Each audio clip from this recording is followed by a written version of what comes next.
Well, hello everybody and welcome. Sorry for the delay. I had a bit of a technical issue. Welcome to the very last I Don't Want to Go stream. I'm joined by John the White, Burrenjaw and Golden Age Geek. Good evening, good afternoon, gentlemen, and how are we today? Good evening, everybody. Yes, we had to beat some gremlins up a bit to get the stream going today.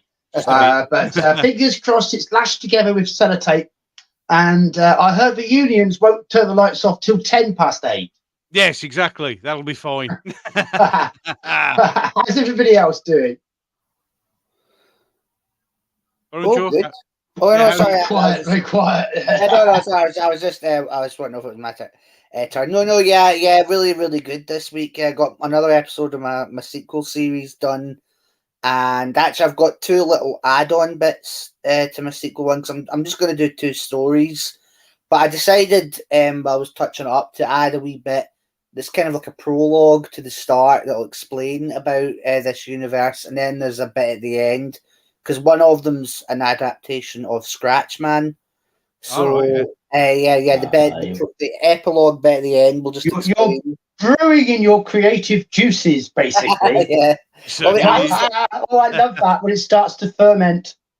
I always thought Scratchman was a really good story, so that's why I want to do my own bit on it. And I'm actually going to link it to another unmade one. Although I won't go into all that now because it's too long, but let's just say there'll be some Easter eggs for people that know a lot about unmade Doctor Who, but the original stuff as well.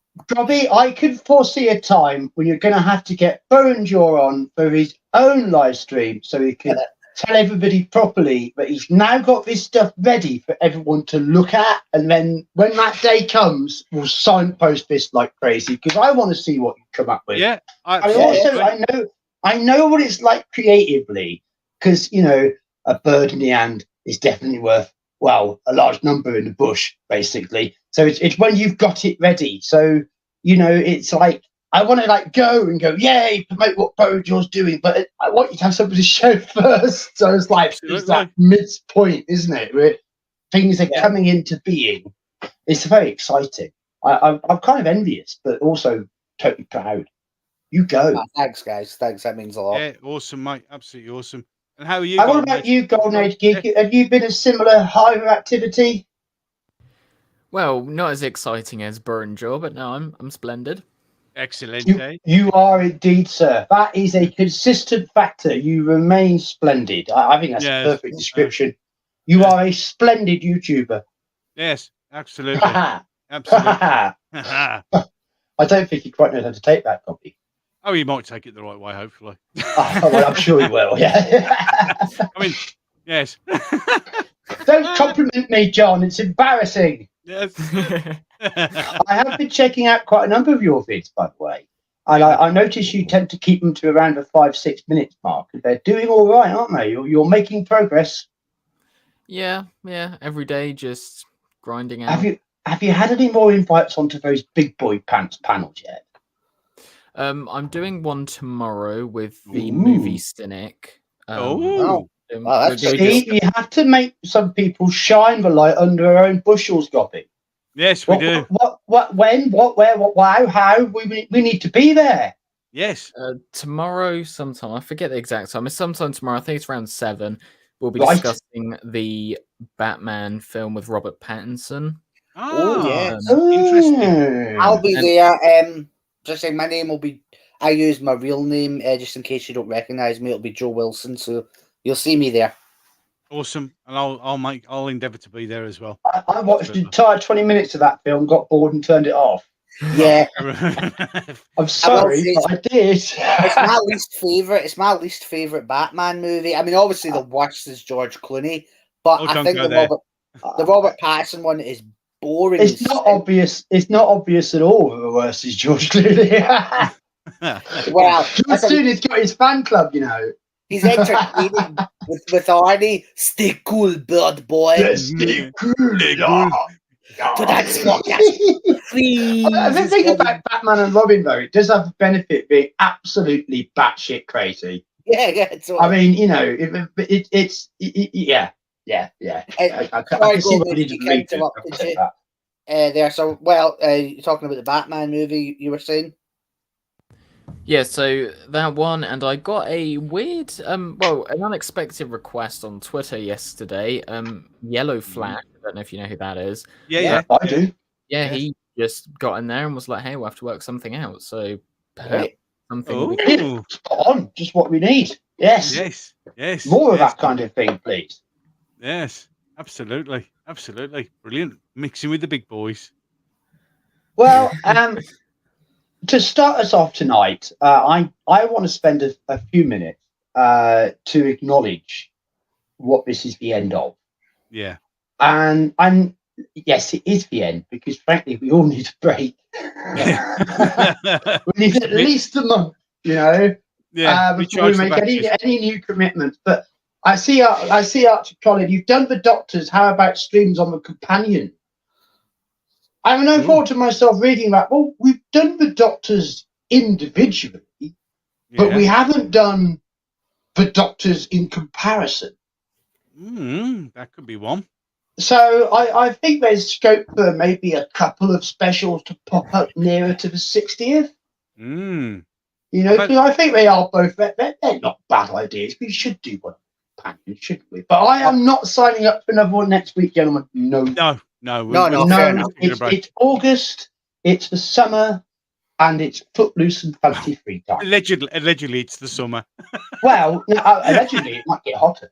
My This all dad's brings very me back. adamant. Oh, yeah. Sorry, what, Joe? As I was going to say, my dad's very adamant that August is not the summer. He views it November, December, January, winter, February, March, April, spring, May, June, July, summer, August, September, October, the autumn. He's very, very strict on that. I don't know why. That's like the one thing he was very strict on. He's very Obviously, he doesn't like the winter very much. Clearly hates the winter. It's not winter. That's bloody summer, that is. Yeah, -10. I know summer anyway. That's it. Anyway, sorry, I admire his ability to make reality to conform to his demands. Why not? Why not? Oh dear, but in a funny way, reality and what it is. I mean, it's part of what I want to talk about. Yeah. Firstly, I want everybody listening to this, whether you catch it in the future or you're listening right now, to have my profound appreciation. My appreciation for any of you who listened to a minute of this, to be honest with you. Amen. Tried to make it engaging, tried to make it entertaining, tried to have fun, and I think you all had fun with us. But when this started, it was in a very different place. You certainly was. I mean, for me to be told in the middle of December I had 3 to 6 months to live. I mean, I tried to share how that was with people at the time. I'm very proud of the interview that I did with Dan from Facebook. Yeah, absolutely. And which rightly Gobby also has uploaded here. Yep. And all of that is all true. All of that remains all true. But I got on top of it. I got my head around it. I didn't try and deny it. I embraced it. I sorted out my business end as fast as I could. Funeral, burial, what I wanted, wishes were, or, my will, I got all of that done as quickly as I could. And then by the start of the year, I was in a very great deal of pain. I had more pain than I'd ever experienced in my life. Lateral pain. When it starts at one side of your back and it's like a spear and goes straight through your chest. And it doesn't matter how you sit or how you lie, agony, whatever.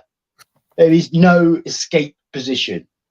So for a good couple of weeks in January, all I could do was lie as still as I possibly could and listen to stories or watch DVDs because moving just made it worse. So, I just had to lie as still as I could until eventually we got the painkillers right. And I mean, I'm still on a high dose of painkillers today, but I don't know nothing like needful. Because from those dark days, things have only got better. Well, and having got sorted out for my fight against this, I set out to enjoy my days as best I could. And week by week, getting together with you all to talk about Doctor Who has been a big part of that. and sometimes it's been the biggest part of my life, believe you me.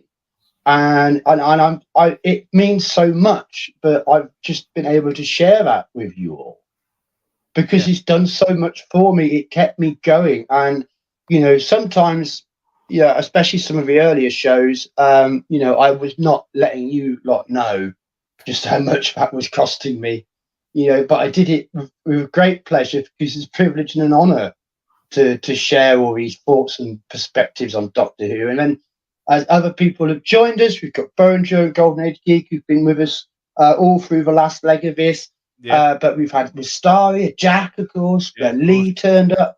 Who else showed up? Got the other people have showed up. So it's been great that people have come in and out. And of course, we've had our special guest, Ian Levine.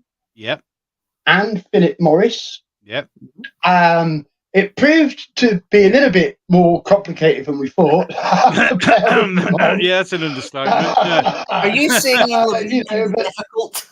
we can justifiably hold up the achievement that we're one of the very few podcasts who've ever managed to basically to have the same conversation with both of them.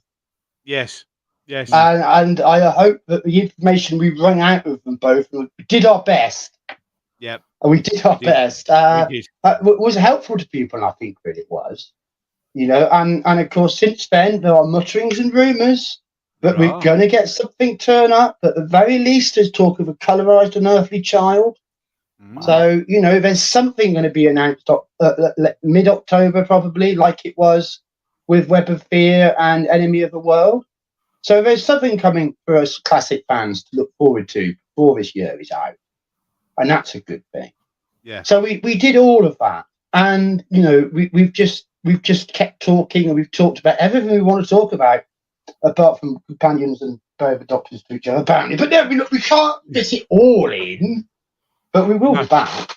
We'll do our best. We definitely, and of course, we'll be looking at the specials, and we'll be looking at Series 14, and then we'll decide if we're going to look any further. Well, yeah. Yeah, indeed. If you don't laugh, you cry. Yes. I really endorse that philosophy. But I also want to spend a few minutes here to talk about the future. Yes. Because the greatest gift that this journey has delivered is that I've got a future. Yes. And before I didn't. Indeed. Because now the cancer is shrinking. I'm still terribly thin. I am bones. I'm just around 9 stone at the moment, but we will get my weight up. And it used to be I could sort of suck my chest in and feel the bloody thing. But now I can't feel it anymore. That's good. I think that's very good. I really now have transitioned to believing that I am going to live. Excellent. Fantastic. Brilliant. Not only that, but that's not enough. Existence itself is not enough. It's not enough. I can't settle for just going, I'm disabled now, and no one's going to give me a job, because frankly, no one's going to give me a job. Not for a long time, anyway. Not with this health record. Not at 51. But I need a future. Yes. And so Gobby and Co. know that for the past couple of months, I've been developing just that. Yes, indeed. Gobby, could you show my photograph, please? I'll bring it up, and I'll bring myself up to the front of the. There you now, go. There's your picture. I'll get rid of that. This is a picture from, I should say, about 2002. And the gentleman with the long hair and the black shirt in the foreground on the left, pointing across the games table, is none other than me. A younger you. About 27-ish now, I think. In my role as the manager of the Games Workshop Peterborough store. Awesome. Which is one of Games Workshop's biggest stores. I worked for the company for 5 years, and I became, without blowing me on trumpet, one of their top guys. Yeah. And my career with Games Workshop really could have just carried on going up and up and up, if it wasn't that my girlfriend wanted to move to Cornwall. Yeah. And with Games Workshop, if you want a career in Games Workshop, you have to move to Nottingham, not Yes. Penzance. Mm. So when I made that decision, the end was inevitable, really. So it petered out in my early 30s, and I went off to do other things. But nevertheless, I had this period of my life where I was a very successful hobby game store manager. Now, although I would dream of doing an independent shop again, and my health means that I'm a long way from that, but there is this wonderful new thing, which didn't exist 20 years ago, which has changed everything for the wargaming world, or at least if it hasn't changed it yet, it will, and that is 3D printing. Yeah. And I've become very interested in what you can do with 3D printing and the absolute wealth of design now out there and available for you to recreate in your own home. How crazy is that, Bobby? Awesome. Awesome. Mate. And I'm setting about doing my own YouTube channel, which will be a wargaming and modeling channel, which will be looking at playing some of the older versions of Warhammer that aren't played anymore. And catering a bit to the older wargamer market as well. The people who were my customers 20 years ago, they're all still out there. And I know they all still love the games we used to play. Absolutely. So a bit of a nostalgia wargaming channel, but also embracing technology and 3D printing. Now, so I'm working on this, like Burridger is working on things. It's not manifested yet, but I am hard at work painting up the first armies to run games on my channel. So I'm thinking, maybe September or October, I will launch it, and it will be a completely new platform, and it will also be completely new in terms of social media. I won't be promoting any of this on any social media I currently own, right? Because they're all pretty useless. Oh yeah, there is that. So a nice fresh Google account, please. Yeah. But there'll be a new business, and I will make sure that the word reaches to you guys, and I'll be doing live streams on the new channel as well. And you can come and talk wargaming or Doctor Who with. Awesome. Fantastic. So that's about the future I'm building for myself. I'm building a little bit of what might become a business, but mainly something that I can do from home that can fund itself and which can drive some hobby and give me a reason to get out of bed.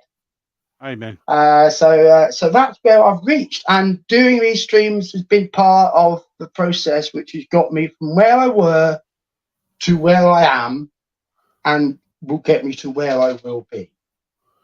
And how can I possibly express my gratitude adequately to all of you for that?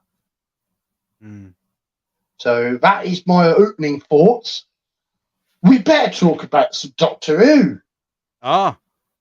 Indeed. We best discuss what we came to discuss. Unless you want to discuss what I just discussed, because it is pretty damn cool. No, I think it's No. Yeah, It's okay. No, it's pretty awesome, mate. Yeah, as you I'd know, I'd rather discuss that than Doctor Who. Doctor Who is crap these days. Whereas your thing sounds like it could actually, be good. So in ways rather than Gucci Gatler posing around with his big balls. Colin, any particular armies, John? The answer is all of them. Yeah, he's got them all. No, I haven't got them all. But I will cover them all. Yeah, I'm starting with Tyranids and Space Marines for 40k. That stuff is mostly currently available commercial stuff. Yeah. But I have managed to wrangle it a bit and get prices. I bought the Horus Heresy box set for my Space Marines, and they have turned out very, very nice. They're Mark 6 beakies, if that means anything to any old 40k player. It means it to me. I know what you're on about. And for Empire and Undead is my first two armies of fantasy, and they are very different because they will be almost entirely from 3D prints, which would be impressive. I've picked up one Empire general on foot and a plastic corpse cart. Oh, and the Nagash model. But I'm going to have to build a lot of Undead before I could build Nagash. That will be one day. Nagash will rise again. If anyone used to play 4th edition Undead, then they will know what an absolute monster terror Nagash was on the battlefield. Horrendous. Although Horrendous to play against. his model was like a damn clown. But Yeah. I mean, his magic power. Oh my god! So only Sigmar could put him down, of course. So I mean, it's interesting, isn't it? There's all this knowledge of Doctor Who crammed in my head, but there's also all this Games Workshop knowledge crammed in my head. And I haven't kept up with the hobby. I haven't owned a model for 18, maybe about 15 years since I got rid of my collection. I haven't painted anything in all that time. I haven't thought about playing a game of Warhammer. The only thing I've done is kept up with Black Library books. Yeah. Because I enjoy a bit of Horus Heresy. So I've kept up with the books, but otherwise I haven't paid attention. Oh my God, things have changed. Just a bit. Things have really changed. And not for the best. I'm not in a position to give a proper critique of Age of Sigmar and the current form of Warhammer 40,000 yet. I need to get a lot more experience with them before I could properly critique them. But I can see problems. Yes, I can see problems. I can also see why Games Workshop have changed it. But I think it's taken Warhammer, in all its forms as currently sold, a very long way away from the big strategic battle experience it actually used to be. Yeah, it's changed so much. Hasn't And it? one thing I can say with certainty about modern version of 40k, which has just released its 10th edition, is it's an incredible amount of bookkeeping now involved. So the game, it's a snail's pace of admin. There's so many different things to remember, but it is played with fewer models, certainly. Right. And I have to say, I think it's much more of an unleashed power game than what it used to be. But I'll reserve further comment until I've had more experience. Fair enough. But there's other gaming stuff that's all crammed in my head too. And now I've found it. Now it's found its time has come. I'm apart from Doctor Who. What does John White and Other Planets give to the best British sci-fi? Easy, Blake 7. Yeah, Blake 7. It's just Blake 7, isn't it? Yeah. And anyone else? Blake 7. Anyone else got one? Blake 7. How about you, Golden Age Geek? Well, as you know, I haven't had the pleasure of watching Blake 7 yet, so I will make sure to get to that. Preserve that virginity a little longer. Because we do want to get to it, but we're just not signing up for it right now. The only other one that I know really is Red Dwarf. I don't really know what other ones I could really pick from, to be quite honest. What about Nerf? I'm not saying that Red Dwarf is a masterpiece. It's just the only one I can really go with. It is a masterpiece. It is. But that tells us something quite troubling, doesn't it? It tells us how there's been a dearth of British science fiction this century. It's died, isn't it? Really. Well, there was Primeval, which was really good. Yeah. But that was early noughties. I mean that was finished off by Doctor Who, of course. Put the spade for the head. I mean. Has anyone here seen Humans? And I'm just thinking about this. Didn't Primeval predate Series 1? Wasn't it on before Doctor Who restarted? I believe it was. No, I'm a big fan. Doctor Who? Actually, it's a bit of on before. No. See, it's a bit of a myth that it was killed off by Doctor Who. Actually, it had its entire run, which was reasonably successful within Doctor Who. It began in 2007. And it ran until 2013, including the American one. So it had a decent enough run, which was right the way through, to be honest. I'd say, between the two of them, it knew when to quit, if you know what I mean. Doctor Who should have finished, arguably, in 2013. It's just limped on as a zombie. It has. Yeah. We hope for better things, and instead... Oh, dear. Panels asking about tripods. I remember tripods very well. It is. I remember being spitting mad on the first episode because it was interrupted by a giant thing at the bottom, and I think they actually broke the program to go. Prince William's now been born. Oh, yeah, great. Thanks. Get back to the science fiction back on, you bastards. But it did have very impressive big feet. I mean, it's a tragedy But the BBC pulled the plug on a third series. Yeah, it really was. You know, it was one of the worst decisions the BBC made in the 80s, was not to finish the Tripods off. Should And have, I'm also surprised, given that it's really quite a good Rick Roaring trilogy of books, sort of a boy's own adventure versus aliens kind of story. Yeah. I'm surprised that Tripods hasn't been remade since. That's a Because, good point. you know, Mhm. and perhaps the truth Don't is, encourage them. it was teenage fiction. Perhaps it is a bit derivative against other science fiction, but I still think it was a good story. And I would have liked to have seen it play out. Other TV science fiction, Tomorrow People, I never saw. I don't know why, or if I did, I don't really remember it very well. Jerry Anderson's UFO, Yeah, wow. Yeah, that used to be a good Sunday lunchtime show. Captain enjoyed it. Scarlet, of course, of Thunderbirds. course. Thunderbirds. You know, Stingray, Stingray, yes. XL5. You got all that ITV vein to dig into, but the truth is, there's been a lot less than there should have been, perhaps. Yeah. You know, Yeah. and there's definitely, you know, a failure to invest in science fiction in British TV. One sci-fi show that I'd like to give a shout out to, that I think is the most misunderstood one. I'll probably do like a video about this on my own. Don't worry, I won't go on too long about it. But one that I That's think right. is so misunderstood is Lost in Space.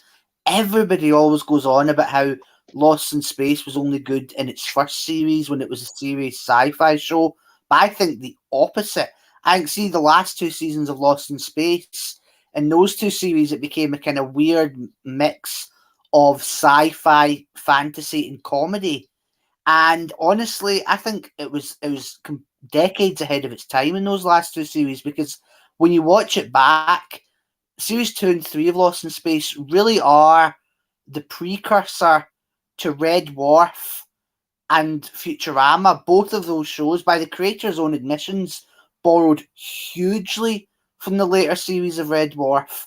And I keep waiting for people to reassess it and say, oh, actually, yeah, those last 2 seasons, there's a lot of really good, hilarious stuff in them, but they don't. It's just the same crap I see trotted out over and over again about how, you know, oh, it lost its way, which is such a shame, because it really, it was so influential and it was so ahead of its time. And that's, I mean, watch it back, you'll see Arnold Rimmer. I agree with you, but it broke ground, and it made science fiction more digestible to the growing domestic audience. I mean, without Lost in Space, could there have been a Star Trek? No, probably not. But I mean, I don't think there could have been. Now, I just want to interrupt the conversation slightly to bring up what Mark Armstrong's just said, which is, as Steve knows, in the last 5 years, my wife has had thyroid followed by bladder cancer, which took a few goes to defeat. She's now a full-time grandma and loving life. And I just want to pass on my absolute good wishes to your dear lady wife. That is so fantastic. Yeah. And, you know, loving life is what it's all about. Yeah, she's a I mean, lovely woman. What's the point of being sad about dying if you don't love life? Amen. Amen. Well, I've had the privilege of meeting Mark's wife. She's a wonderful lady. So, you know, great news. You know, I'm always happy. But yeah, it's brilliant. Absolutely fantastic. Oh God. Well, I couldn't let Mark showing that go without comment. No. So now where were we? Lost in Space. Lost in Space. I want to give a mention to Star Cops. I don't remember Star Cops from the 80s. It only had one series, but it was an attempt to do a hard sci-fi show about crime in space. I thought that the plots were all rather good. The episodes were all strong. Yeah, it was a good series. Special effects were fucking diabolical. Well, again, you're talking budget again there. You're talking budget again there. It was so bad. It was. They weren't. But the intent was laudable. I really enjoyed Star Cops. Also, Sapphire and Steel, which, you know, I mean, is hugely much the same era Doctor Who was at its peak. In many ways, ITV was trying to have an answer to Doctor Who with Sapphire and Steel. Bit edgier, bit harder edged. You know, bit later on ITV. So there's been lots of great British sci-fi, but Doctor Who has endured because it had the strongest concept. Yeah. Yeah, Yeah, I but- mean, any other sci-fi show which is set around here's your hero, and your hero, is an actor that ages and eventually won't be able to do a part anymore. It's at a disadvantage to a format like Doctor Who. Yeah. And that's just been a huge part of why the show's been able to stay relevant and tick over and come back and hopes to come back again. It's all Fingers part of crossed. the nature of the format, which makes Doctor Who so special. And that's why we've been able to talk about it for 8 months. Indeed. We have another question.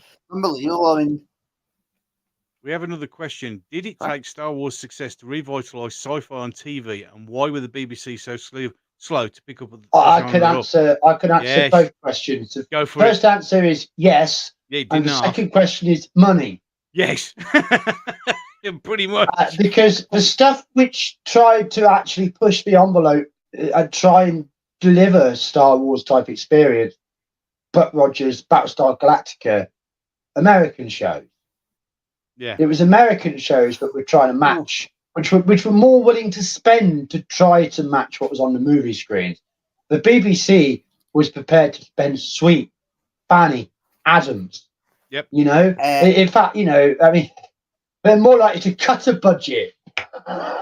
Like they did with Blake Seven. I mean, that's incredible, isn't it? Every year, Blake Seven had to make the show on less damn money. and it showed. Sorry, Time Prophet said to me, desperate. Time Prophet just asked me a question. They're saying, how did Lost in Space evolve out of Red Dwarf?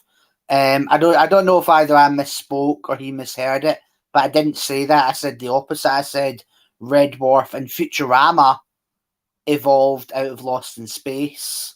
Yeah, that's what I was saying. That's just what I was saying. Like Rimmer and Crichton owe a lot to the robot and Dr. Smith. It's the same dynamic. So that's what I was saying to earlier in case I misspoke. Anyway, carry on. Nah, that's all right. Awesome.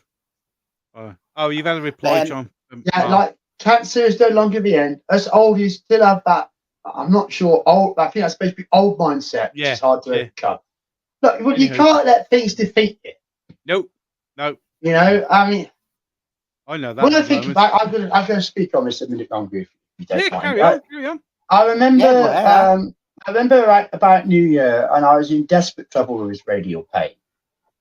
So I rang up, and I had the doctor come out to me that evening, basically with his bag of drugs, Yeah. And he offered me Oromorph, which is liquid morphine. Liquid morphine, yeah. So, here you are. Here's a bottle of liquid morphine, John. You can have that if you want. I said, no, thanks. I took codeine pills instead. No. But, I could so easily have felt, lost myself in despair at that time, just nicked that bottle and called it quits. Yeah.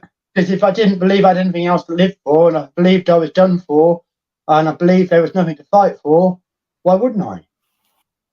Wow.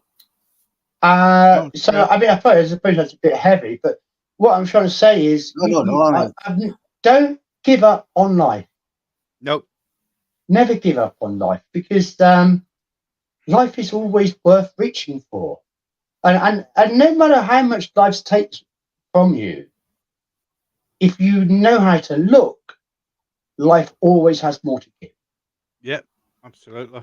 So there you are. Back off the soapbox. I just felt that was important. I want to share that. Mindset is ever so important, not just to fighting cancer, but to health and living our lives and everything. Well, as you may or may not know, I've had to change my lifestyle and mindset very quickly. Well, how are you getting on, Rob? Tell us how you're doing. Well, are you adjusting okay? Yeah, I'm adjusting. I'll say. I mean, for anyone who doesn't know, this Sunday just gone, I was diagnosed with type 2 diabetes. My blood sugar's quite high. Yeah, it's not very good. I'm on tablets and that. But so on the Sunday when I was told, I immediately dropped everything that's pretty much got sugar in that would be added. I'm struggling. From what I used to eat, I've rapidly changed my diet now. I'm exercising more. For instance, today I went out on a 2-mile walk and a 2-mile bike ride to get my fitness back up. You've made a fantastic start, Robbie. That's a very determined start. Yeah, but it is a marathon, not a race, isn't it? You know, it is. I mean, the thing one is, slogging foot in front of another, and exactly. Your blood sugar will come down. Your health, your overall health will improve. You will feel better. You will get beyond. The craving's gone. That's that. I no longer crave like chocolates and sweets. As you can imagine, in a house full of kids, it's difficult to keep your hands off it. Yeah, the temptation is everywhere. But I'm, I've got that mindset that lay down the law, McGroppy. Raw potato for all of them, and they can love it. But no, I've got the right mindset.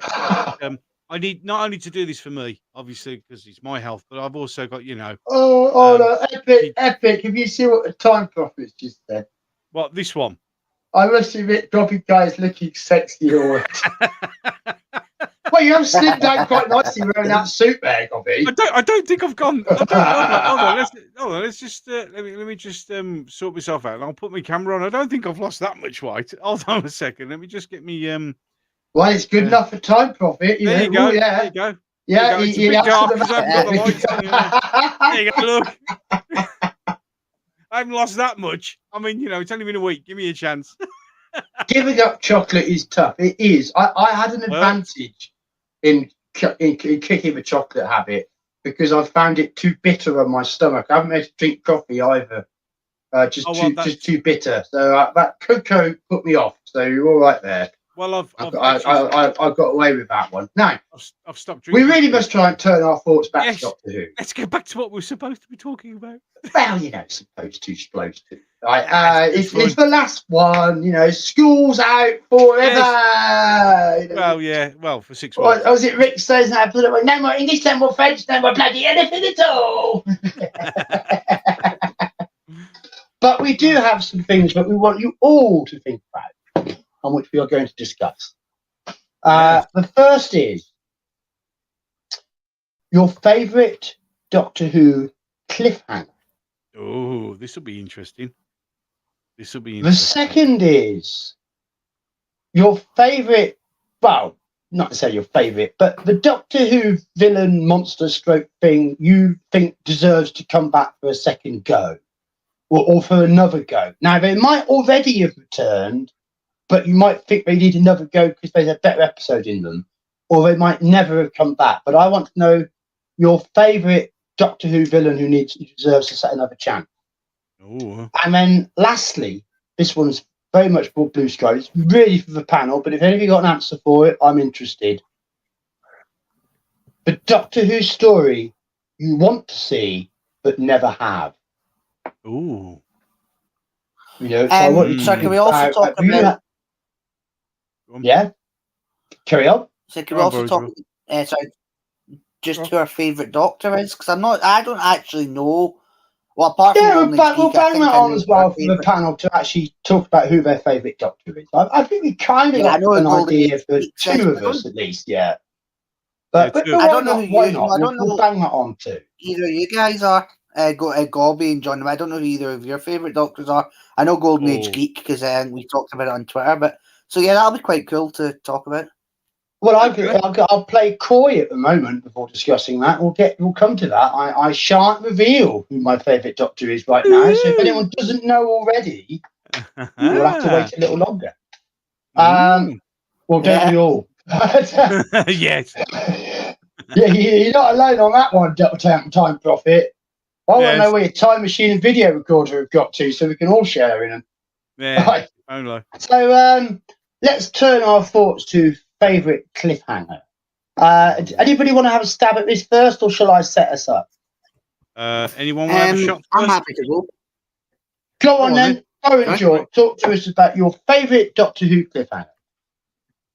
Well, it's got to be the first one from Pyramids of Mars. Oh. No. When that thing comes through, Scarman comes through the tomb, and then he puts his hands on his shoulder. We don't know it's Scarman until part 2. So we don't know it's Scarman until part 2. So it's that that shadowy Yeah, figure and the demented organ music. that one, I can remember first watching that, 'cause that, oh, that was amazing. That is Epic. That See is you, so see scary. you to the I mean, I mind. remember. No, it really is. I was going to say that one, no pun intended, burned itself into my mind because I can remember watching that. That story was repeated in the 90s. Yeah. Oh, sorry, on video, and so it was one of the first ones. I mean, ironically, I'm not sure I remember my first Doctor Who story because it's just always been on in my house. But I can remember that being one of my first exposures to it, and it absolutely scaring the crap. I looked away; it was so scary just because the way the hands come down and they burn that guy. And I love the way as well. It's quite it shows you a Doctor Who could be creative with its cliffhangers because it's not the main characters are in immediate danger. It's not like he's about to like reach out for them, but it just lets you know, oh fuck, like this guy it's really total means stakes, business. isn't it? It absolutely, these are the stakes. Yeah. And the brutality of it. So the guy this who's is the been guy who's chasing you, supposed to be, and he just kills it. Don't need you, mate. I'm the servant of Sutek. I know, and awesome. And also, it it's brilliant where awesome you end up feeling cliffhanger. scared and sorry for the guy that's tried to kill him. Like, So that's my favourite Who cliffhanger. I think of the classic era, at least. I'd say. I don't think there's any in the new. Not to do down the revival just for the sake of it, which I've been guilty of, but I don't think any quite match that. But then again, I did see it when I was like 3. But I think it still holds up today. But obviously, ones you see when you're younger are going to really scare you and stick with you, I think, more than any other. It's coming in thick and fast off of the panel now. It certainly is. Time Prophet has amnesia. He can't remember any. Right. Sadako has Inferno episode 5. Yeah. Genesis episode 5 and Caves episode 1. I'm just trying to think what happens in Inferno episode 5. Is that's where the hand comes you through hear the window? The planet screaming in pain bit just before it blows? No, that's 6. That 6 is when you see the planet blowing up. 6 5 lava's is coming when at they're them at trapped in the 6. room. Doesn't it blow at the end of 5, or it's going to blow at the end of 5? And 6 is all wobbly camera work, getting thrown left and right with the red filter over the camera. And then 7 is back in his proper time zone, trying to wake up in time to stop it happening again. So isn't 5 when the project's about to breach the Earth? No, that's 4. That's 4. No, that's it's 4. 4 okay, is when I've lost on what happens in 5. What happens at the end of 5? Well, I was going to say, 5 is when the doctor says, I have a plan for getting... They're trapped in a room and the Primard's at the door, and the doctor goes, I have a plan for getting us out of here. That's right. It just depends on those creatures. And then the hand goes through the window like that. Through the window, yeah. A hand through the window. Inferno with the unrushing lava is end of part 6 for certain. Yes. Because he's got one more episode to fix it afterwards. That's a good cliffhanger, but it's Inferno number 6. Genesis episode 5 is the reaching out with the blob and throttling him. Yeah, that's just coming out the door with a blob on him. And Caves episode 1 is, aha, you're getting executed. Can I just say, Inferno episode under the red cloth, isn't it? You know? Inferno episode 6 would be my second choice, because I think like that when the Earth is, you see the lava coming towards them. Second choices. Oi, I saw that. I just want to talk this. That is the scariest bit. Well, one of the scariest bits in Classic Who. The idea he failed to save that world, and it's just burnt away to nothing. That's so scary. Now, Mark Armstrong's popped up here and bagged the Utopia. Yes, well, boom. So I think we better get some thoughts of Golden Age Geek quickly before we run out. But I mean, that is a great one. It's all going wrong, isn't it? You know, and they're all coming through the door, like, what the hell are we going to do? And the TARDIS has been stolen, and the Master is back, and it's all desperate. Great cliffhanger. I agree. I really enjoyed that one. And Time Prophet, the Managed Sync Punches is best. Someone mentioned the stalk coming toward Barbara, which, you know, that I think that was the first real hit cliffhanger. that the show had. Is the End of the Dead Planet Part 1. And iconic moments. JW sees off on iconic moments. No, we're not doing iconic moments at the moment. The more authentic, though not a cliffhanger, of Doctor and Joe in the minefield. Okay. Sadako now says he meant Inferno episode 6. There you go. We didn't need to work out it was for Claw coming. Or 4. Or 4. What the fuck happened to 4? Maybe 2.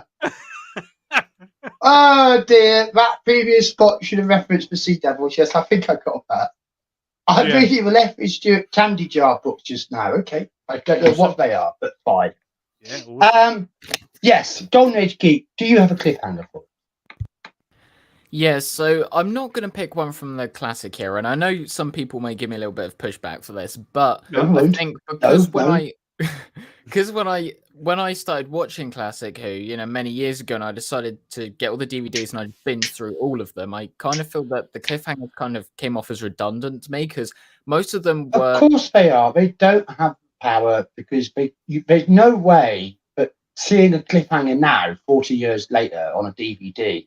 And make you think about it all week before you watch the next episode. Yeah, exactly. That was what they were for, and they were very good at it. Usually. Yeah, I do think though one thing I would have thought while watching them at the time of them airing, obviously, is that most of the cliffhangers revolve around either the Doctor or the companion being shot at, a knife thrown at them, and after you see about 20 of those, and then the Doctor just survives. It's kind of like a Moffat ending on steroids, most of the classic cliffhangers. And sometimes you have a ridiculous one. I know I'm being nitpicky here, but sometimes you'll have a gun being shot at the Doctor, and then the next episode when they start and show that again, it's at a very different angle. It's positioned differently. Like, do they tricks like that? Continuity errors. Today? Continuity errors. Not continuity error. But it depends because some directors did redirect the scene. Yeah. So when you did the next week's recording, they would actually re-record the cliffhanger scene. So some of them were actually the product of 2 different shooting sessions put together. There was some of that. I don't know if that's quite an excuse for a different angle, but they're not. But sometimes that was the case. Go on, Boranger. A Golden Age Geek. So have you seen Death? Have you seen Death to the Daleks? Now that's actually a big favourite of mine. I think it's overhated, but I do agree with this criticism that it's got some of the lamest cliffhangers of all time. Yeah. Like the bit where you see the floor, it's just a wee bit iffy. Have you seen that one? Because God, that is. Yeah, but I still want to know which cliffhanger Golden Age Geek is actually going to pick. Because all I know so far is it's not classic era. So I'll quickly wrap that up. But I would say if I was going to pick a classic cliffhanger, which I'm not, but the runner-ups would definitely be the War Games when the Time Lords arrive, or Case of Androzani episode 3, because I think that just has such weight to it when the Doctor. You're not going to stop me now. Yeah. Yeah. But what I agree. I would say that. Well, I will give my overall best one, but I'm going to kind of split 2 of my favorites, and the reason I've picked 2 is because they both mean so much to me for very different reasons. So the one that was most emotionally impactful for me was probably the ending of The Empty Child, because those things just absolutely scared me. So to see them all just piling in on the Doctor and Rose and Jack, that just absolutely frightened me. So that one stuck with me the most. But the one which I think is you were the right age to get that delivered like a hammer straight to your central cerebral cortex, weren't you? Bam! Oh my God! Definitely. That's when the power of the show on a young mind, Jack. I mean, Golden Age Geek, yes. But the one that I would say is probably my definitive favorite, not because it has any shock value, but just because of the meaning of it, is probably the ending of The Impossible Planet, when the Doctor is, saying to the people on the space station that there's no such thing as the devil. He's very adamant about this, and then he comes face to face with the beast, or which symbolizes the devil, and it completely brings down his entire worldview. Everything he thought he knew it's just absolutely deconstructed right in front of his face. And, you know, we as the audience have come to know the Doctor as someone who is pretty much knowledgeable about most things, but we're also in this situation with him because we just have absolutely no clue about who this person is or how this thing can even exist. I think that's a great pick, and the reason why is obviously, you know, New Who doesn't do that many two-parters, so there's a limit to cliffhangers. But that was a great example of what I think something that Russell T Davies did very well with New Who, which is the sort of cascade crisis. Yeah. Where you've got multiple things all cascading at the same time.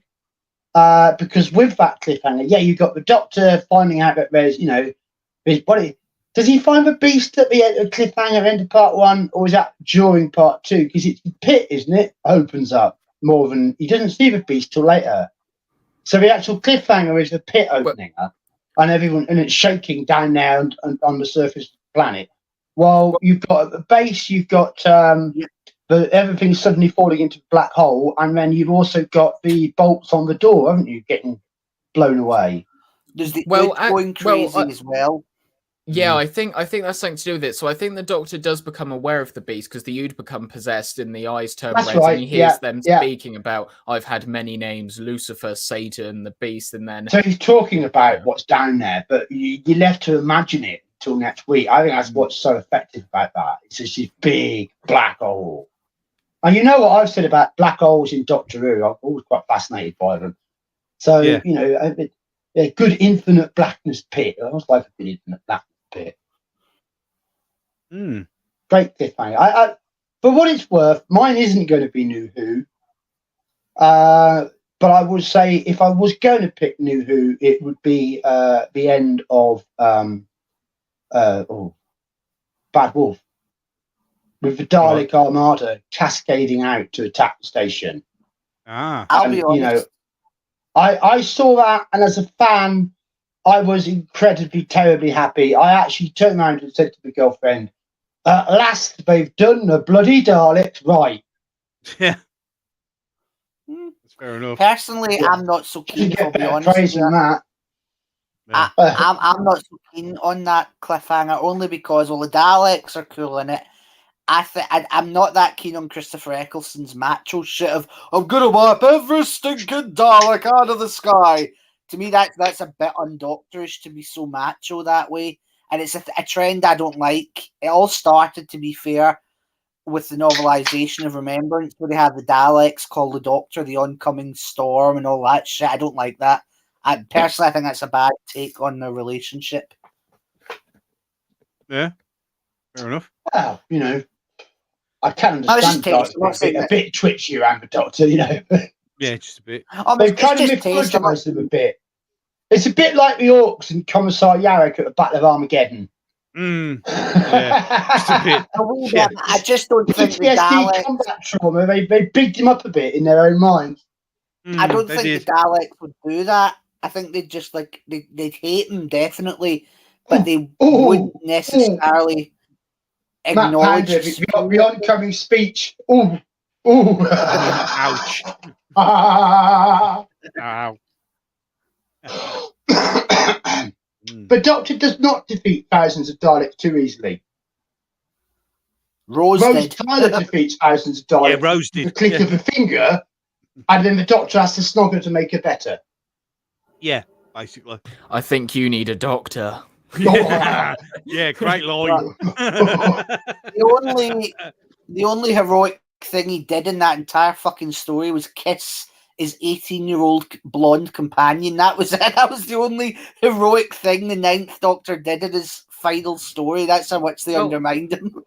I don't know. I like the scene when he sends her back to her time. I think that's kind of sweet in a way, when he's all excited, he's got this big plan, and we're convinced of that as well, but he runs outside, and then there's this, the music just stops for a second, he turns around to the TARDIS, and then so I actually kind of like that. I think that's kind of a sweet moment. Well, again, a lot of this is just taste, really. I personally find it all a bit mawkish, but I mean, again, I can see why it's not like objectively, when nothing's objectively terrible, but you know what I mean. Anyway, sorry. Matt Panda's picture. I think Matt Pounder's picture with Terror of the Zygons episode 1, with the nursey Zygon who turns into the baby-faced horror Zygon, who's like screeching at Sarah with his suckery fingers. That is great. What the fuck is that, Cliffhanger? It really does the show look more alien than those original Zygon costumes. As we talked about the Zygons in Series 9, you know, they over-humanized the face, same as the Silurians. They lost quite a bit of what made them freaky. And that first part, Cliffhanger. Terror of the Zygons is a tremendously well-made piece of television. Oh, it is. I watched it yesterday and see the atmosphere. It's made with real craft. It's got real care in it. It's beautifully made, actually. You know, dodgy monster aside.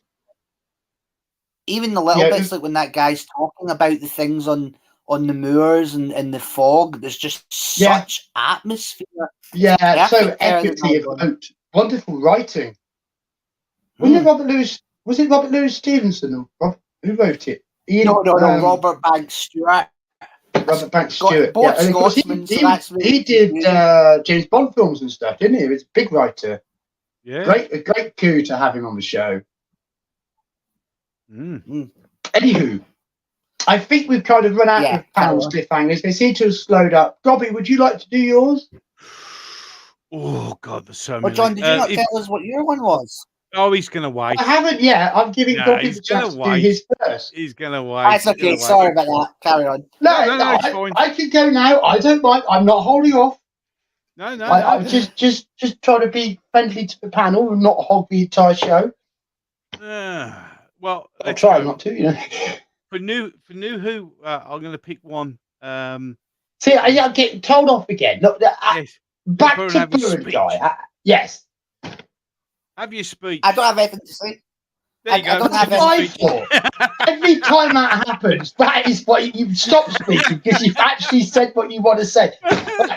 Oh dear. I was just asking you, drivers, Sadako. You had plenty of chances to get on the panel, Gobby? Yeah.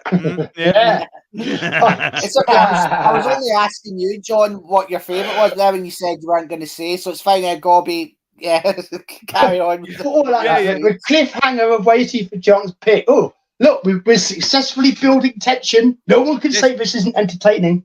Yes, we're actually building our own cliffhanger right now. Yeah, we're building it high. Yes. Go on, Gobby, give it a shout. If we go for New Who, I'll pick one from New Who. Is going to be when Peter Capaldi in Oxygen, when the Doctor was discovered to be blind. I thought that was pretty cool. That was a good one. That's something. Because that's something you wouldn't expect to happen to the Doctor. Yeah, and I thought that was really, really clever. I thought that was absolutely awesome. Delivered higher level consequences. I agree. It was a bit, what the hell? This is not over. He's not fixed.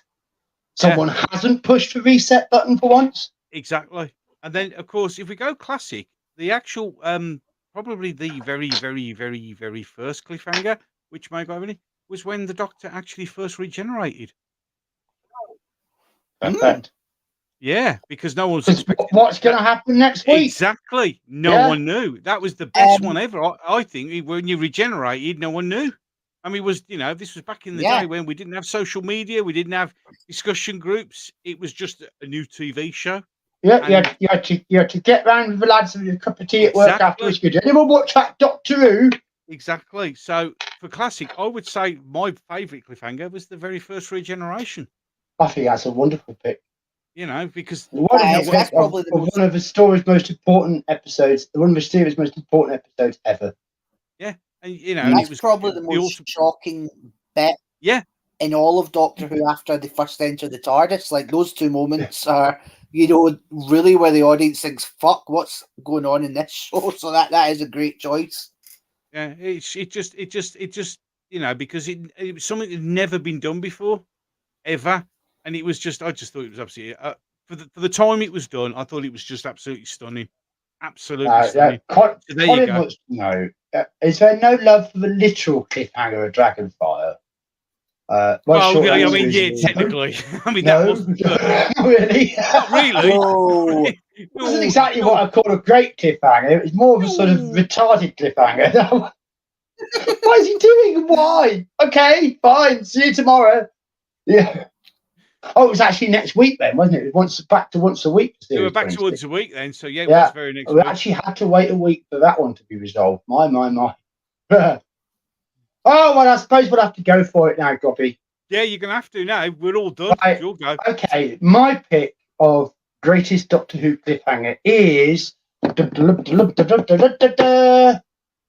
any episode of Brain of Morbius. Ah. Ooh. Because I think that story doesn't just have one perfect cliffhanger, it has three. Fair enough. Cliffhanger number 1, Sarah finds creepy body on bed. Mm. Cliffhanger number 2, Sarah finds creepy brain in basement. Cliffhanger number 3, creepy brain now attached to creepy body tries to murder Sarah. Yeah. Sarah did. They are Sarah all was- pure horror story cliffhangers from the depth of the schlock loving mind of Robert Holmes. And every one of them delivers a real thrill of fear. At least they did to little me. And I just remember, that particular story. And I just remember every cliffhanger being spot on. And that is a rare claim for a Doctor Who story. So that's my pick.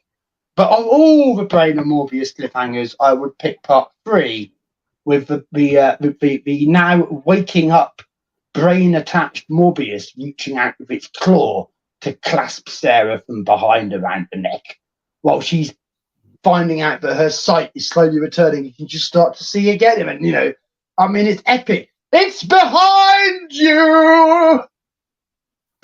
It's like, oh my God! You picking through your fingers, pushing up to your eyes, hiding behind the sofa. That cliffhanger, I think had it all. So that's my pick. I'd clasp Sarah any day, says Colin. Well, there's more than one person in that fan club. Yeah, I think it's just speaking of that fancying Sarah, I think it's a shame more aliens didn't fancy her. I wonder why that wasn't the case. All the aliens seemed to fancy Perry and Joe, but apart from Kondo, he was the only one that fell in love with Sarah. I think that was a bit of a shame. Oh, Kondo like girl. She deserved more appreciation. Sarah, Elizabeth Sladen's terrified acting was so good in that. That sort of trying to be brave but flinching despite herself. That was really clever acting. But one thing you can say about Liz Sladen, she really pulled it out every time she was on the screen. She never gave a bad performance. But Brain and Morbius, I think, is just a peak time for that whole Tom, Liz, Robert Holmes. It was just peak. That's another one I rewatched recently. I've been kind of going back over the classic ones, and Brain of Morbius is just absolutely brilliant. There's so many bits in it that are quite funny. Actually, I love it when Kondo's gonna kill Solon for betraying him because he's just so weaselly. He's like, no, it was just a joke. It was a joke. It was a stupid joke. His head. You want your arm? I put your arm back down. Kondo, not fool. Kondo, kill. You're not. Dear. It's a shame about Brain and Morbius, but it got used and abused so thoroughly. Yeah, so that awful episode we don't talk about. But you just don't let these people win. Watch it in the spirit in which it was created. Exactly. And it remains one of the greatest Hinchcliffe stories, I believe. I just love it to bits. And all of those cliffhangers, I just couldn't think of a story more fitting to be singled out, really, because every single one was a winner. Fair enough. Can't deny that. Sarah was a companion who stood out in her own right without needing any other hook. She was an actual strong female. Yeah, a real strong female. She was strong enough a female. She was strong enough to show weakness. Yep. and that because if you can't show weakness, if you're a character without weakness, you're just not interesting. Why invest in someone with no weaknesses? This is true. You know, this is very, very true. it's when you're scared but you're brave anyway. Yeah. You know, it's when you're terrified but you won't let go of your dignity, and those are great character forming lessons Of course, for a character to teach the audience. And I think that's part of why Sarah worked so well, was because she was, I won't call her a feminist because that word means something different now. Sadly, yeah. I think it's right to say she was a staunch women's liberationist. Yeah, absolutely. You know, and you know, quite right too. Yeah, quite right too. Absolutely. Absolutely. So that's the first of our chitty chatty challenges done. Cliffhangers. Yes. So I wonder what the panel will make of our second Doctor Who villains that deserve another go. Oh. And hello, TARDIS Spider. Yes, hello, TARDIS Spider. Welcome. I'm not going to start. No, I'm not going to start. Let's see who else has got something. Let's let Golden Age Geek go first this time. Let's see what he has to come up with.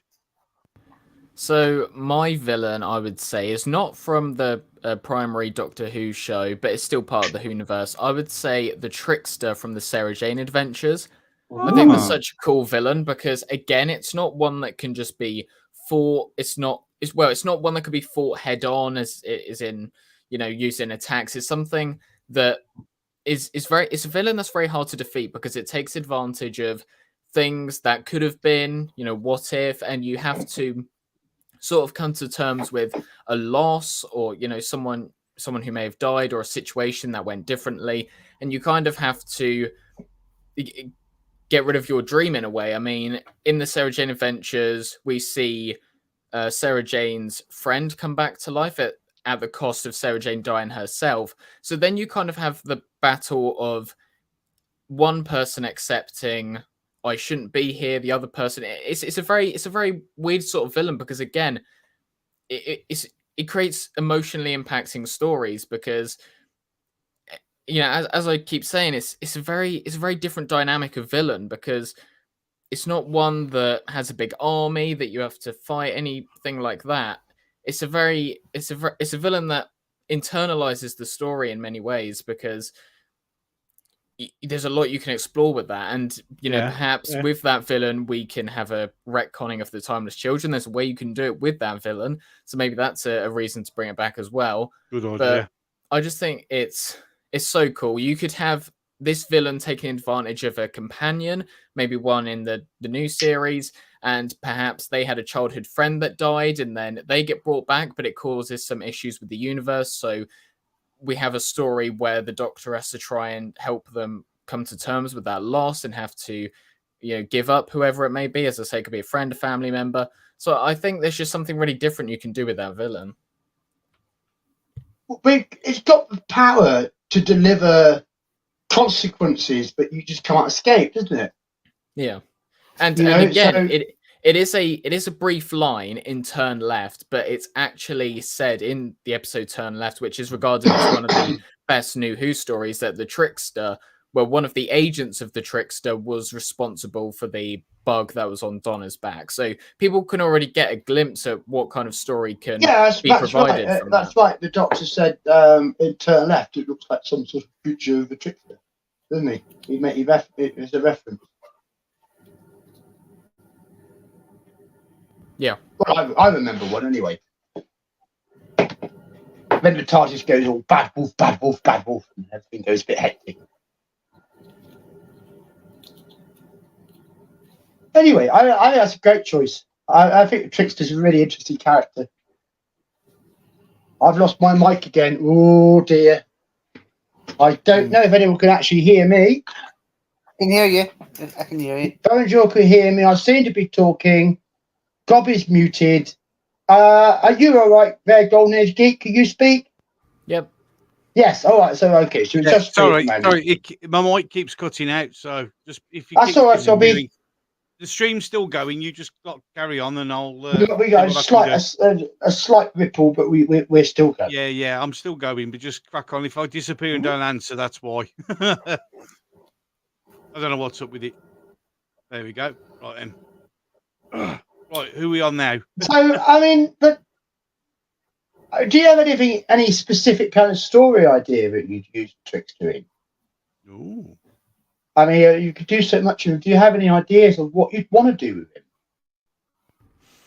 Well, again, I've always thought in my head what kind of stories I would do if I was, given that position. And I've always thought that one type of companion you could have is maybe a criminal who stumbles across the TARDIS and the Doctor is unaware of their criminal activities, and maybe they've just done something that's resulted in someone dying, so perhaps they have to come face to face with that through the use of the Trickster. Oh, interesting. That's a good point about New Who companions. They've all had to be a bit perfect, haven't they? Yeah. That's what I mean, not like dodgy Turlo. And even Adric was a lightning good little scallywag off of the melon fruits or whatever they were collecting. Mm-hmm. So they've not always been purely goody. No. But I mean, I actually think some of the Hartnell companions were the best for that.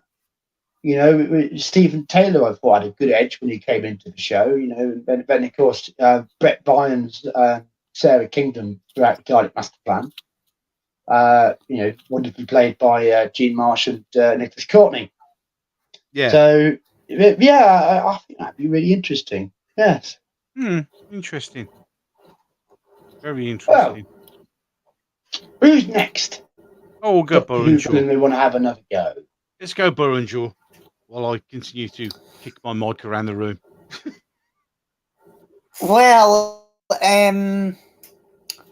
there's. Is it okay if I have a classic and a New Who one? You go for what you want to go for. Greedy devil, yes. It is. Yeah, crack on. Okay. Well, they're both kind of similar. The classic era villain that I would have liked to see return. I mean, I'm not really interested now, but the Great Vampires, I think, were a fascinating concept. And actually, again, I think they were one of these ideas. They were decades ahead of their time. Because here's the interesting thing. See, when you look at a lot of vampire fiction from the 90s and the 2000s, the most kind of common origin story for vampires is that there were once these big, powerful demons that ruled the world or the universe, but were then defeated and banished somewhere. But before the last of them was destroyed, it managed to feast on a human and turn that human into the first vampire, with it being the goal of the vampire race to bring this ancient beast back so that it can take over. And it's like a merging of vampire myths and obviously H.P. Lovecraft's Cthulhu mythology into something that's not quite like either of them. And yeah, that's what the origins for the vampires are in Buffy. In a moment, gentlemen. I'm just. Yeah, no worries, mate. Crack on. Carry on, Burrunjor. I said, that's what the origins are for them and all these things. And really for me, I think that the Great Vampires were kind of the first attempt at doing that as well.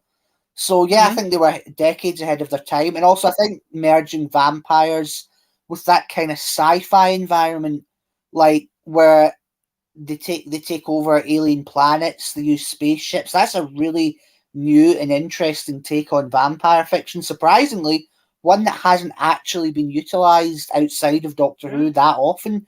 I mean, do you think of any stories where it's vampires living in, say, the space age or futuristic environments? It's actually quite rare.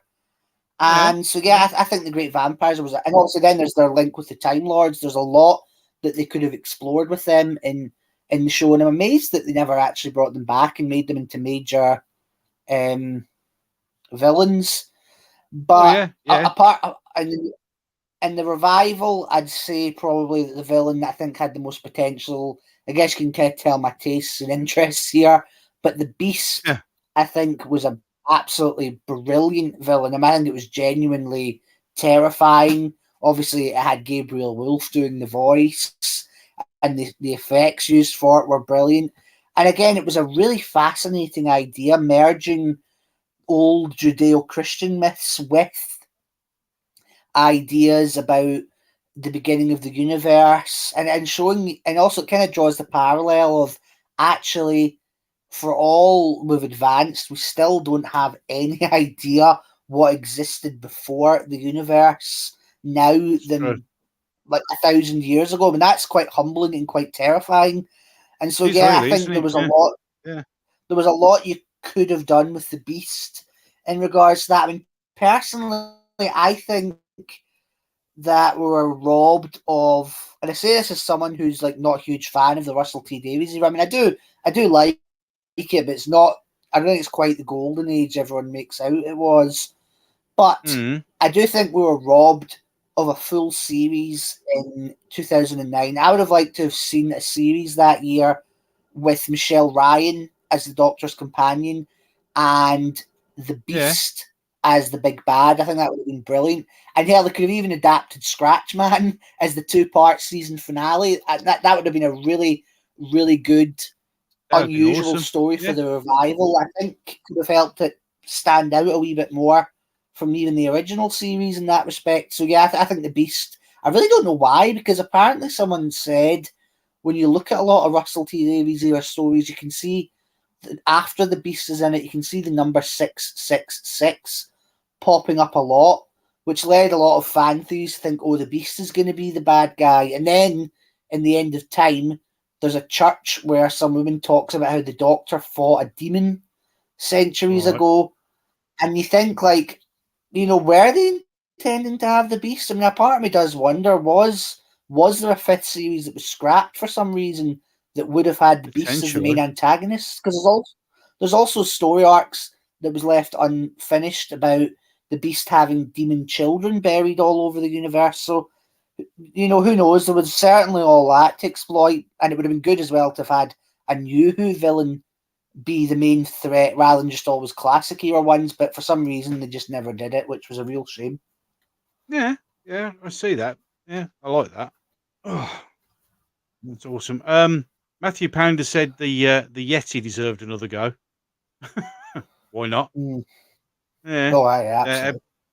Absolutely. The vampires would have been great to bring back. I agree that the vampires should come back because they are the vampires, aren't they? Let's be honest, they're brilliant. Personally, me, I'll be honest, I really haven't got one that I want come back. I'm quite happy with the way it is. I mean, I did say jokingly, if you remember before, we'll bring back the Pating just because it's got a great sounding name. That's a make of dildo. I mean, no, seriously. Someone on a Doctor Reform showed me there's a make of dildo. There's a make of dildo called the Pating. Unbelievable. Right, okay. Is this how it is? Like, I go off to just sort out some simple instructions from my carer. I like going back to what? Dildos. And apparently also the flumps would have made great companions. The flumps would have been great companions. But ironically, Matt, Colin's putting out that we did get great intelligence, but it must have deserted this stream for the last couple of minutes anyway. Oh yes. We were just, yes. Well, you see, this is what happens when I bring up the Pating. Sorry, Corby. I didn't mean to interrupt. No, carry on. Honestly, mate, it's that villain you wanted to come back for another go, the Pating. I like got that right. Wow. But to be fair, I can't really sort of say that I want. I mean, the vampires. I agree. The vampires. The Beast would have been awesome. Let's be honest. I will say this: the Pating entertained me far more than most other things in the Whittaker era. Well, yeah. I mean, it was mildly enjoyable. It was at least mildly entertaining. Mildly, yes. I mean, look, that's the whole of Jodie, and the only thing that stuck in my head was the Pating. So that says a lot, really, doesn't it? Robbie, try this for things you won't forget. The Battle of Ras Al Khalas, or whatever that Ooh. damn episode is called. Whatever it was called. I can't Yeah. remember. Single worst series ender in the show's history, without doubt. Mm-hmm. Well, Thank yeah. you, Series 11. Well, no, Timeless Yeah. Children. Oh, you don't mention Yeah, that. I'm not counting that as Doctor Who. No, that's a great heresy. That is. I don't know why. Series 11 was still, that's weird, that is, isn't it? Yeah. It's like, was it? No, it's not even Doctor Who. Forget it. You hack it all off. Axons. Now, there's a great answer. How about Fenric Axon and Fenric? and Fenric. I think both of those are very strong contenders. Absolutely. Imagine what you could do with the Axons these days. Oh God, yeah. You know, I mean, the thing Yeah. about Bob and Dave Baker is their scripts always just made an utter mockery of the show's budget, True. but just had the most fantastic ideas. I mean, The Invisible Enemy is on the same level as Claws of Axos. It's just Yeah, there's so much jammed in there that could just be, you know, throw a proper budget at it. Yeah. I think the Axons are a movie concept. Oh, yeah, A yeah. movie, you know, they're a big alien invasion concept. Oh God, yeah. And that whole organicness to them. God, can you imagine how dangerous you could make them feel today? Especially today. Yeah. Oh God, yeah. Oh, that'd be awesome. Amazing. Ooh. Have And we got any- Fenric, Fenric. yeah, what was that? Fenric is on the same sort of level as the Trickster, you know, godlike entities. Yeah, absolutely. I've always felt the thing with Fenric is that the first time we meet Fenric, we're told Fenric is this big bad that's been manipulating timelines all through eternity. Yeah, I would like to see more of that. yeah. What about a Curse of Fenric prequel? You know, as to how this whole situation got set up in the first place. That would be an interesting place to take it. Show the other side of the story. That would be awesome. Yeah. Yeah, could be. Yeah, Could be. Why not? Why not? I'd like to see that. I mean, what else could you do with Fenric? Has Mark got any kind of ideas of what he'd want a Fenric story to be? Oh, I'm sure Mark could come up with something. If I see a comment, we'll come back to that question. Yeah, absolutely. No worries at all. Yeah. So what about you, Gobby? What's your favourite Doctor Who villain who deserves another go? I'll be honest. I don't really know.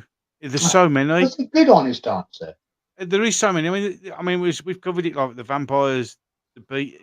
There are so many opportunities for lots of these characters to come back. It's difficult Any to of them? call. All of I them. mean, any of them. It would be nice to see any of them back beyond. Well, except for the Pating. Not having the Pating back. You know, it's No. quite interesting. Well, it was quite interesting about all of our choices.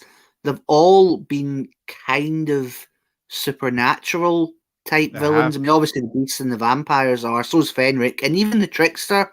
I would argue, in that concept. Well, they break the normal rules of reality, don't they? Yeah, exactly. Yeah, and it's quite interesting because I think you could call Doctor Who a science fantasy show. Like when you look at the Sylvester McCoy era, I think I pointed this out before, but every single story from Silver Nemesis on features a supernatural creature. The McCoy era is as much a supernatural show as, say, Buffy is. I mean, it's that in space. Yeah. It's a similar, and I actually did a lot of ideas that later supernatural shows would do decades earlier. So it's interesting to think that could be, an avenue for Doctor. I mean, obviously you wouldn't want it to become the dominant one. It is still a sci-fi show at its core, but yeah. I mean, it's a kind of yes and no on that, isn't it? Because Yeah. Silver Nemesis, Nemesis is kind of a supernatural idea, but it's supposed to be a physical thing. Yeah. It's living metal. Well, she does use magic, doesn't she? Yeah. So yes, I have to agree with you about that. Yeah. Okay, we'll take Great that. Show has a werewolf. Great Show has a werewolf, and although also it is gods because she was bitten, so maybe you could say it was some kind of genetic thing. Oh yeah. I will say I think the reason the supernatural works in the McCoy era is because they leave it open ended. Like you can't explain away the gods of Ragnarok. They are manifestly supernatural. Oh yeah. Well, 100%. even then, they could just be aliens that come from a different. Because here's an interesting idea, right? It's according to some scientific theories, the universe's natural laws change to some extent the further and further we get away from the Earth. So maybe the gods of Ragnarok come from just a different part of the universe. Hence why they're able to harness all this energy in such a huge way. So you don't know. That's what I'm saying. There is a fine line. Wow. It's like all these villains are coming from some dark dimension. If they had their way, they would haul the Earth off into their dark dimension and have their wicked way with it forever. Yeah, it could easily be that. You don't know what's out there. I mean, you actually it's like Craftian, that isn't it? You know, the old ones will come and scour the Earth clean and drag it off to the distant depths of space to make it theirs forever. Well, I mean, it isn't. As I'm saying, there's a fine line between fantasy. I mean, as one guy just, sorry, I think it was the Time Prophet, just picked me up there saying that he doesn't agree with the term science fantasy, and that's fair enough because there really, there really is a fine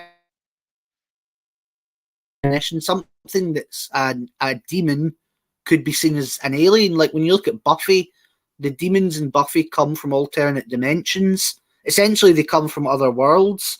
So yeah, you could easily class them as aliens as much as demons. And Lovecraft walks a different line, the horror science fiction line. Yeah, definitely.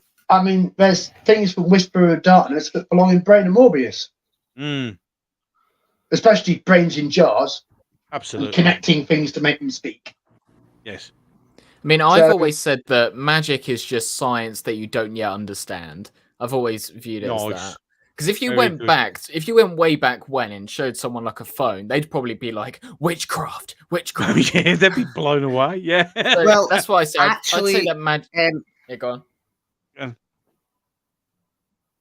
Yeah, go on, Bruno. Yeah. Oh no, I was going to say I agree with you, but I think there's even a difference between that. That's what's known as Clark's law, that any form of advanced science is indistinguishable from magic to a primitive mind, and it's absolutely true. But see something like Battlefield, those aliens are meant to come from an alternate universe with different natural laws to ours. That's how they're able to basically use magic. So you'd have to wonder, in that respect, how do you define them? Because on the one hand, it's still understandable from a scientific perspective, but on the other, like the fact that they use this energy that goes beyond our natural laws means they're supernatural. So again, it's like the line's becoming blurred the more you kind of go into it, which again is quite a fascinating concept, and it shows you there's a level. We've got some more comments here. The usual Clark's law, which again is absolutely true, but like even above that, there's another level which you could argue. So that's all I was going to say. Excellent. Mark's commented back that Fenric needs to be placed in Norse mythology to be done right. Sutek had the Egyptian backdrop after all. So is everyone okay? I wonder if we could sort of expand that into a sort of cosmic Norse. Because in series 9, of course, we did have the mayor. Something. No, you're all right, Brunjo. We can hear you. Yeah, we can hear you, mate. Right, yeah. I was just saying, in series 9, we had the mayor, which were kind of Norse projected into space. So maybe there could be some sort of Norse civilization out there that influenced the Norse mythology on Earth, and that's how Fenric came to Earth. Because I mean, I don't know. That would make sense. There'd be stuff you could do there. Matt Pounder with a blinder. Mandragora needs a return. Good point. Yeah, good point. Mandragora is really interesting. I think there's a 10-minute delay or something because. I think we must be on a delay. You must be on a delay. Do you want to drop out and come back in, Bowenjaw? That fixed it last time. Yeah, it did fix it last time. Not got nothing now. Okay, there's some big delay on that, I think, at the moment. Never mind, we'll push on here. Yeah. He's typing away furiously. There's some furious typing happening. Here's me. I'm being good. I haven't trimmed a single model in case you pick up on my knife picking bits of plastic around the place, you know. No, bang, bang. That was some it's coming probably. Alexa, lights. Yeah, it's coming. He's now coming back along. I've got the message now. That was some serious typing. But no, I think Mandragora. What that would be great. But Mandragora is interesting because it was so subtle. You know, you could see like Mandragora possessing a child or something and tempting him with his powers. You know, you could definitely get a Mandragora story on the go. Because it's one of those forces which starts off really weak but has that risk of making itself strong. Like another one that deserves to come back from classic, Vamara, which no one said Vamara yet. No one said Vamara yet. No. Maybe it's because they did have 2 goes, but doesn't Vamara deserve to come back? Burr and Jaw's back. Hello, mate. Can you hear us? Sorry, guys, did I talk over because I didn't hear a response for ages. I think there was a delay in my It was all going a bit wrong. Yeah, it's better. That's better. We had a laugh about it anyway. Sorry about that, guys. I didn't mean to. It was just. Don't worry about it. It happens. Anyway, I suppose I'd better do mine, hadn't I? I haven't done mine if yet. you wouldn't mind. I wouldn't mind. I've done it again. You know, effortlessly wriggled myself around to be last. Look, mine is very obvious. Mine is a crime, but it hasn't been done already.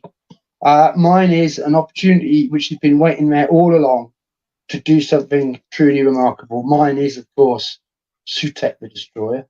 Oh, yeah. Sutekh. I see where you're coming from. Ooh. If ever there was a villain set up that the Doctor should fight again, it's Sutekh. Sutekh. Because Sutekh took everything from the Doctor. Sutekh crushed the Doctor down so that he was literally just the continuation of his will to resist. That's how hard Sutekh pushed the Doctor. Davros of the Daleks, no problem. Cybermen, I'll have a laugh at them. Zygon, poke him in the eye, you know? But when it came to Sutekh, we saw the Doctor on his knees. Indeed, yeah. Just for that alone, Sutekh demands to come back. Absolutely. On top of which, you've got the whole backstory of the Osiran race and how they came to be so powerful in the galaxy, and just what made Sutekh like he was anyway. I would love a High Osiris prequel. The height of the Osirian civilization, where we could see how their arrogance led to their downfall, and where we can understand why Sutekh hates all life. And, you know, I think the strength behind Sutekh is so much, but it really demands some kind of strong, quasi-religious kind of stuff going on in the background there, because, you know, why did Satan rebel? True. What drives the fallen angels to rebel against the Creator? What makes them hate life so much? Sutekh should have some of that. Sutekh is that very devil without which the human race wouldn't exist. Just, you know. Yeah. We need some Sutekh. We definitely do. Or at least something else that connects to him. Something else that gives a look at this mighty civilization he was part of. So that's mine. Bobby sent the shadow from the Armageddon Factor. I can't really get behind that one. And we got Black Guardian. We're having a different conversation. Well, yeah. Who else did we have pop up? Just see if you've missed anything. Yeah, Mark's put up Eldrad. Eldrad, that was it. Yes, Must Live. Yes. That's another great story. I love the sort of twists and turns in that story where, you know, oh, help me, oh, I was evil along, and of course the evil laughing. Yes, it's totally bored. Way over the top. That's Stephen Thorne doing that, isn't it? The same guy who did Omega. I think so. Yes. I think it was. Yeah, I think it was. Yeah. But the female version of Eldrad was wonderful. Wasn't that Judy if somebody did that? Oh, God. I don't know. My brain's not there. It'll pop back in 10 minutes. It'll come back. Yes. Controversial comments here. Satan said it was pride, not gay pride, but I suspect he was there.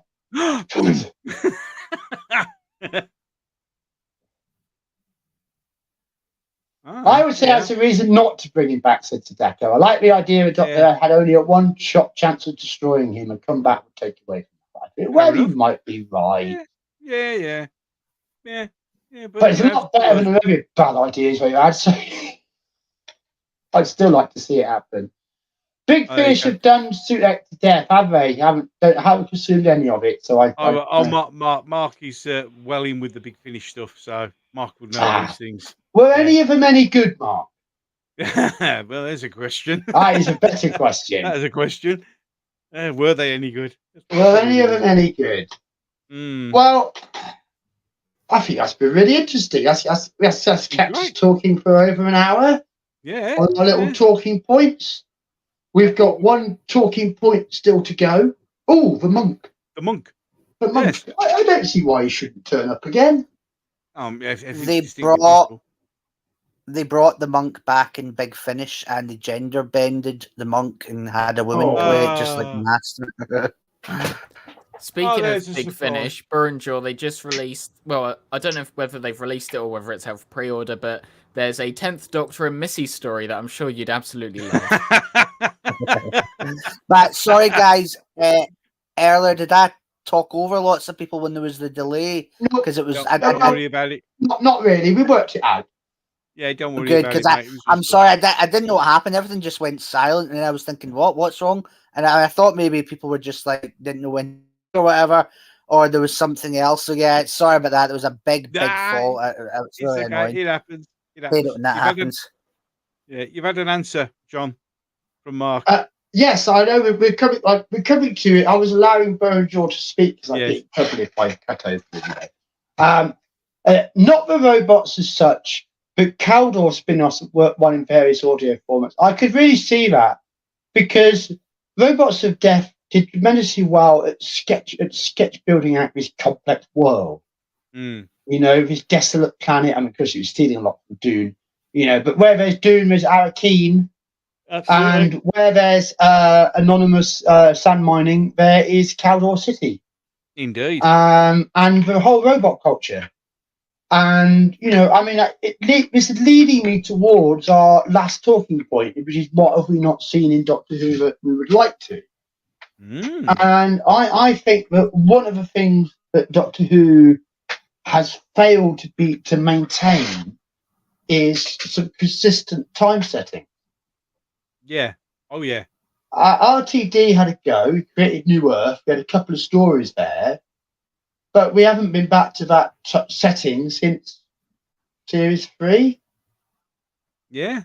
And at no point has the show kind of established any clear kind of nexuses of history that we could visit more than once. And I think that a civilization like the Caldor City, Caldor, I think that's just the kind of world that Doctor Who should be unpacking. You know, as just a sort of we don't see enough of what future societies look like. No, we just get the one shot of it, don't we, really? And then that's it. We move on and leave it. Yeah. It would be good to go back to those things. Is John suggesting the Robots of Death were the cause of the Butlerian Jihad? Look, if you had enough SC7s pop off, you'd pretty soon get both Shout Not Suffer and a machine in the human image of a human mind to live. Yes. Yeah. You know, because I mean, if people that psychologically unstable that they can have breakdowns at the idea a robot could lie, you know, if they're that fragile, then they turn to extreme violence rather quickly, I would think. Yeah, absolutely. Nothing quite like a laser probe right through the frontal cortex. Yeah, that'll get your attention, won't it? It'll do it. It will definitely do it. So yeah, we're moving towards the last of our talking points, which is what kind of Doctor Who story would you like to see that you haven't seen? Ooh, it's going to be. Does anyone want to have a start at this? And then we're going to finish off talking about our favourite Doctor. Yes. I'll tell you what. We'll let Burrinjor go first on this one, if he's still there. Oh, okay. You can hear me, right? There's no Yeah, delays. we can hear you. Yes, we can. Now this was easy for you. All you have to do is Okay, good. I'm just promote your own stuff again. You're the last done. thing I want is to go over somebody else again. Yeah. No, carry on. You've now got the opportunity It's to a promote your total own gift. stuff. Well, Yeah. Well, this is a bit hard because, as I said, I'm doing 2 Doctor Who stories, which is kind of where I'm. Well, here's a great opportunity then for you to talk about, just as an example, of 1 or 2 story decisions that you've made and why. Without giving the whole game away, is there anything you could share? I'm thinking perhaps. I suppose. Okay, a character. This is sort of getting back to the Great Vampires things, but a character that I'd like to see pop up in Doctor Who is Dracula, because he's a public domain character who could fit into Doctor Who quite well. I think you could do quite a cool, spooky story with him. I remember actually me and my brother, we used to play Doctor Who games all the time when we were young. He always used to pretend to be the Doctor, and I always used to pretend to be the monster, which was fun. And I remember for some reason I made him play one that was called, I think it was The Hand of Dracula, about 15 times. Like, I was just, even back then, I guess I really liked that stuff. But so, yeah, I think something like, obviously not my story, but I think there's maybe something to be done with the Count. Or perhaps, I will say that I've looked at Doctor Who Wiki, and its article on Dracula, it's what they've done with him in spin-off material isn't really up to much. It's stuff like he was a character of fiction made real and something, which I don't like. I'd like to see, through Dracula, a return of the great vampires. Firstly, that is an idea so good, I distinctly hope Big Finish aren't listening. Yes, shush. Because they'll steal it. They will. They'll steal that. It is a good idea. But secondly, I think that'd be brilliant, because we were talking about great vampires earlier. What a way to set up a story where, the Doctor gets involved in a chase across time and space with one of the great vampires, and it ends up with a great vampire creating Dracula. How about that? Yeah. Something where, you connect Dracula myth with the greater myth of Time Lords and the great vampires. Yeah, that'd be good. I like the sound of that. Like, I agree, he'd be a great vampire, but perhaps he could be one of their followers that's crashed onto Earth and is trapped here, and that's why. Because Dracula, something that isn't touched on a lot in the book, Dracula is said to be a genius scientist. Like, he's meant to have had such an incredible life before we meet him. And so, yeah, you could tie that into Dracula being the great vampire servant. That he's, it'd be an unusual portrayal of the Count as well. We've very interesting. We've got a question for us that's coming from JWC Review. Apparently, the inclusion of a celestial toy maker of the 60th opens possibility, greatest OP, for RTD to retcon the timeless abomination. What does the panel fin? What do we fiddle, boys? Well, Burrinjor's just disappeared. Okay, well, what do we fiddle? The smaller number of boys. Smaller. It would. I'll answer this one. I think it's very simple. I think just because what was that Screen Rant today? Yes. Ran that piece. Just because they're trying to get some clicks, putting out an article that Doctor Who they think might actually be popular. Because they come to the conclusion that articles supporting timeless children are not popular. I don't think that means anything in terms of what we can expect from the specials in Series 14. Yeah. I think what will happen with the timeless children is that it simply will not be spoken about. No, it'll just be ignored. I also think it's likely, for the same reason, we won't go to Gallifrey again for quite a while. No, I could be wrong about that. But, that would make sense to just ignore Gallifrey and just move on and just talk about something else. Yeah. I don't think RTD is going to go back and try and fix Chibnall in his first episode. I really don't. No, I think the longer it's ignored, I think the greater the argument for not bothering fixing Chibnall at all.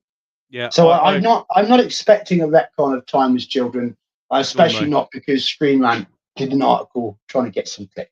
Yeah, I agree. I don't think they're going to touch it. I think they're just going to pretend that it just didn't happen. Yeah. I think it's going to be ignored. Timeless what? Well, no, I didn't even watch it anyway. Yeah. Yeah. Why mention it? Well, exactly. I can guarantee you this: none of the audience the show needs to gain has the faintest clue about it. No, they won't. They won't be interested at all. And well, we continue to stare at the edge of the abyss.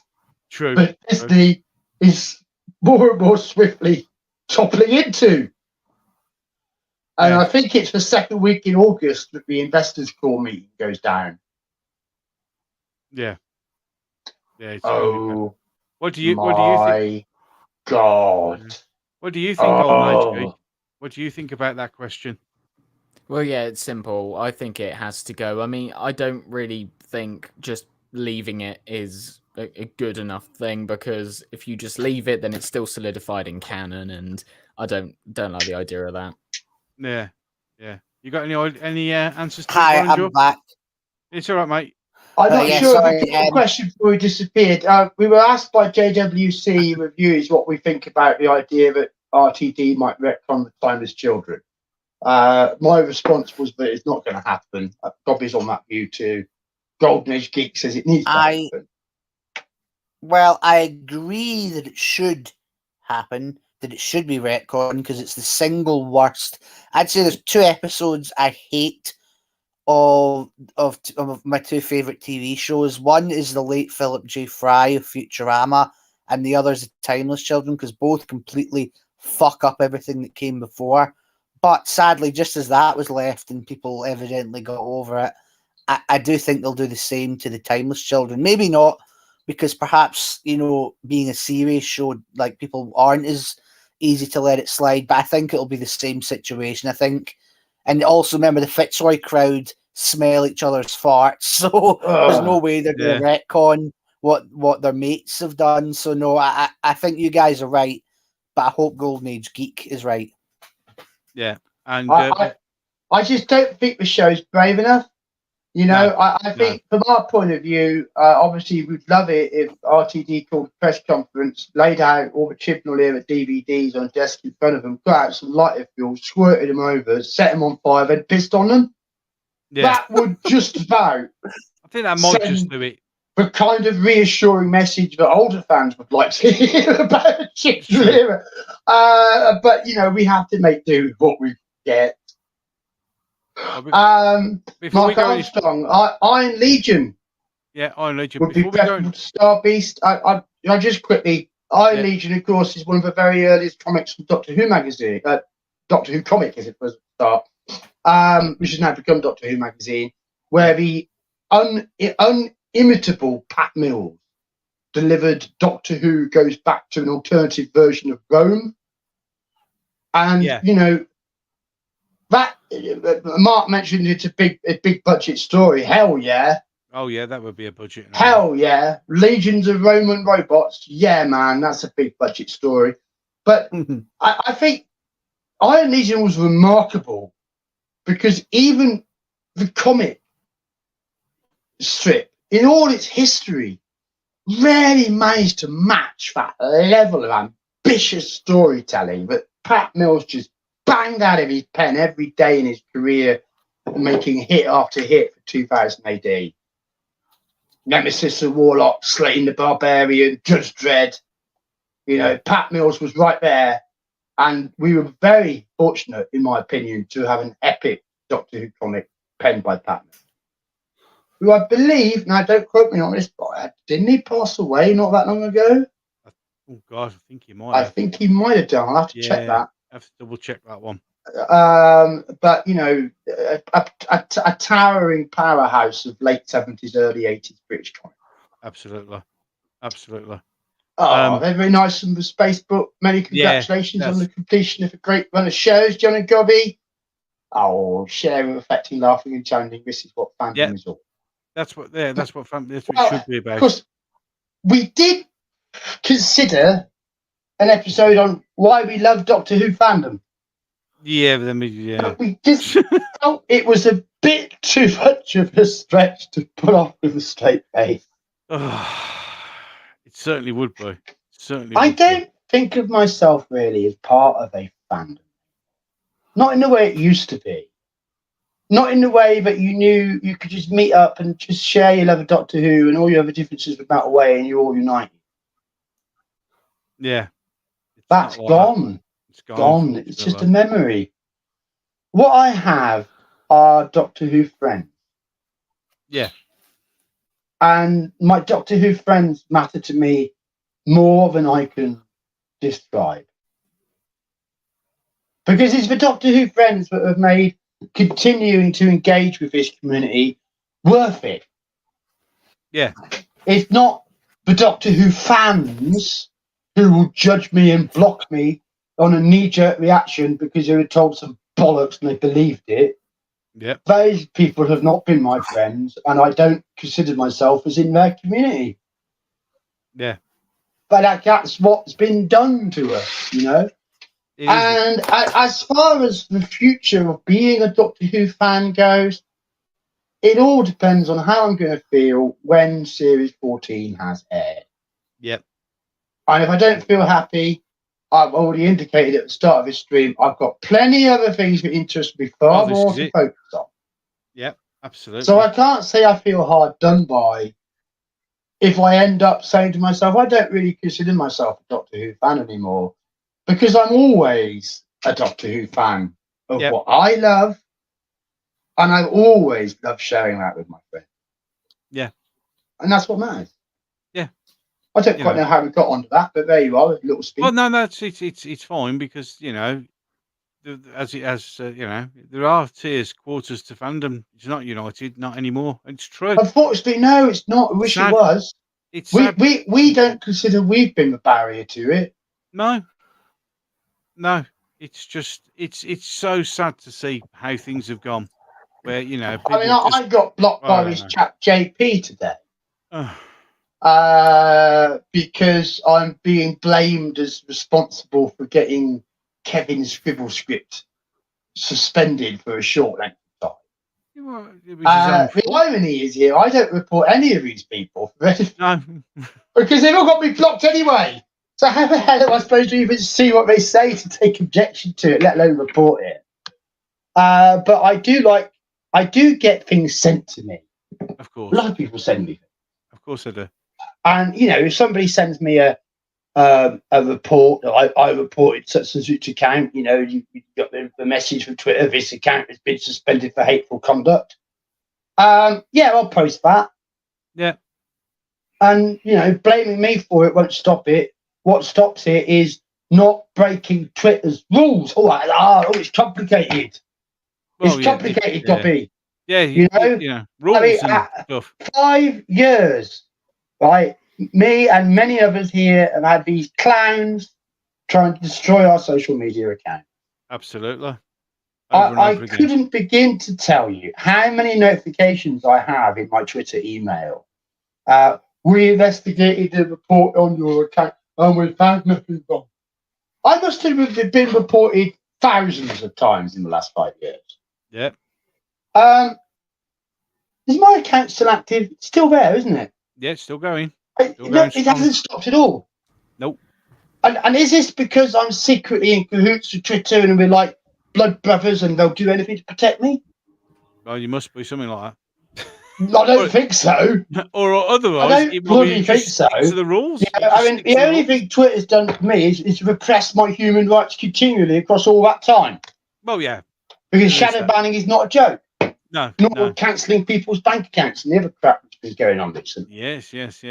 But it's not that we've got the advantages on our side. The only thing we have going for us is we don't post hateful shit. Yeah, it's as simple as that. Oh, the revelation. The enlightenment of understanding that if you just follow the rules and you're not doing anything wrong. Yeah. Well, I mean, I told you guys this earlier in the week, but one night when I went on Twitter, a page came up and I was like, oh God, what's this? And it said, your account has been locked. And if you want to regain access, you have to delete your profile banner. Oh, My profile banner was a character from Buffy holding a gun. Yeah, if you go to the Terminator official Twitter account, loads of guns there. Call of Duty Twitter account, loads of guns there. No problem. But with me, nah. I got to change my name. But you don't have a corporate blue tick now. Yeah, well, really could if you You've got pay. to understand your relative privilege or lack thereof. Well, in any case, we've got to stop calling it Twitter now. It's X. I am not calling it X. It's You might changed as on well my say- computer You now. might as well say temporary marks for spot.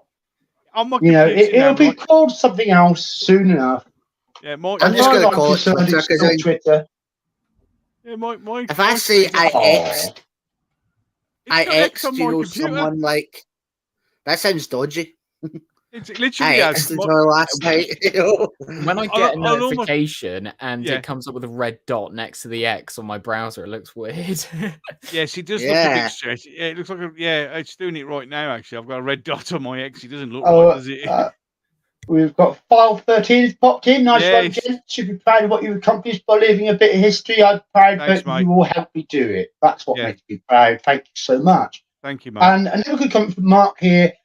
Big Finish kept me going regarding new material, but ever decreasing circles. Yeah. Yeah. And now, in our next amazing performance, is Nick Briggs. Yes. Followed by Nick Briggs, starring as Nick Briggs in Nick Briggs, the Nick Briggs audio drama. Oh, did I show you guys That's the the variety, parodies? at least. But the Did second I part show of this you comment, guys? just a there's- moment, Hold just on. a sec. Been watching some great sci-fi on Apple TV, Mm. and I want to stand up for this. It's Foundation Series 2 has just started. I'm saving it up. I haven't watched any of it yet, but I've thoroughly enjoyed Series 1.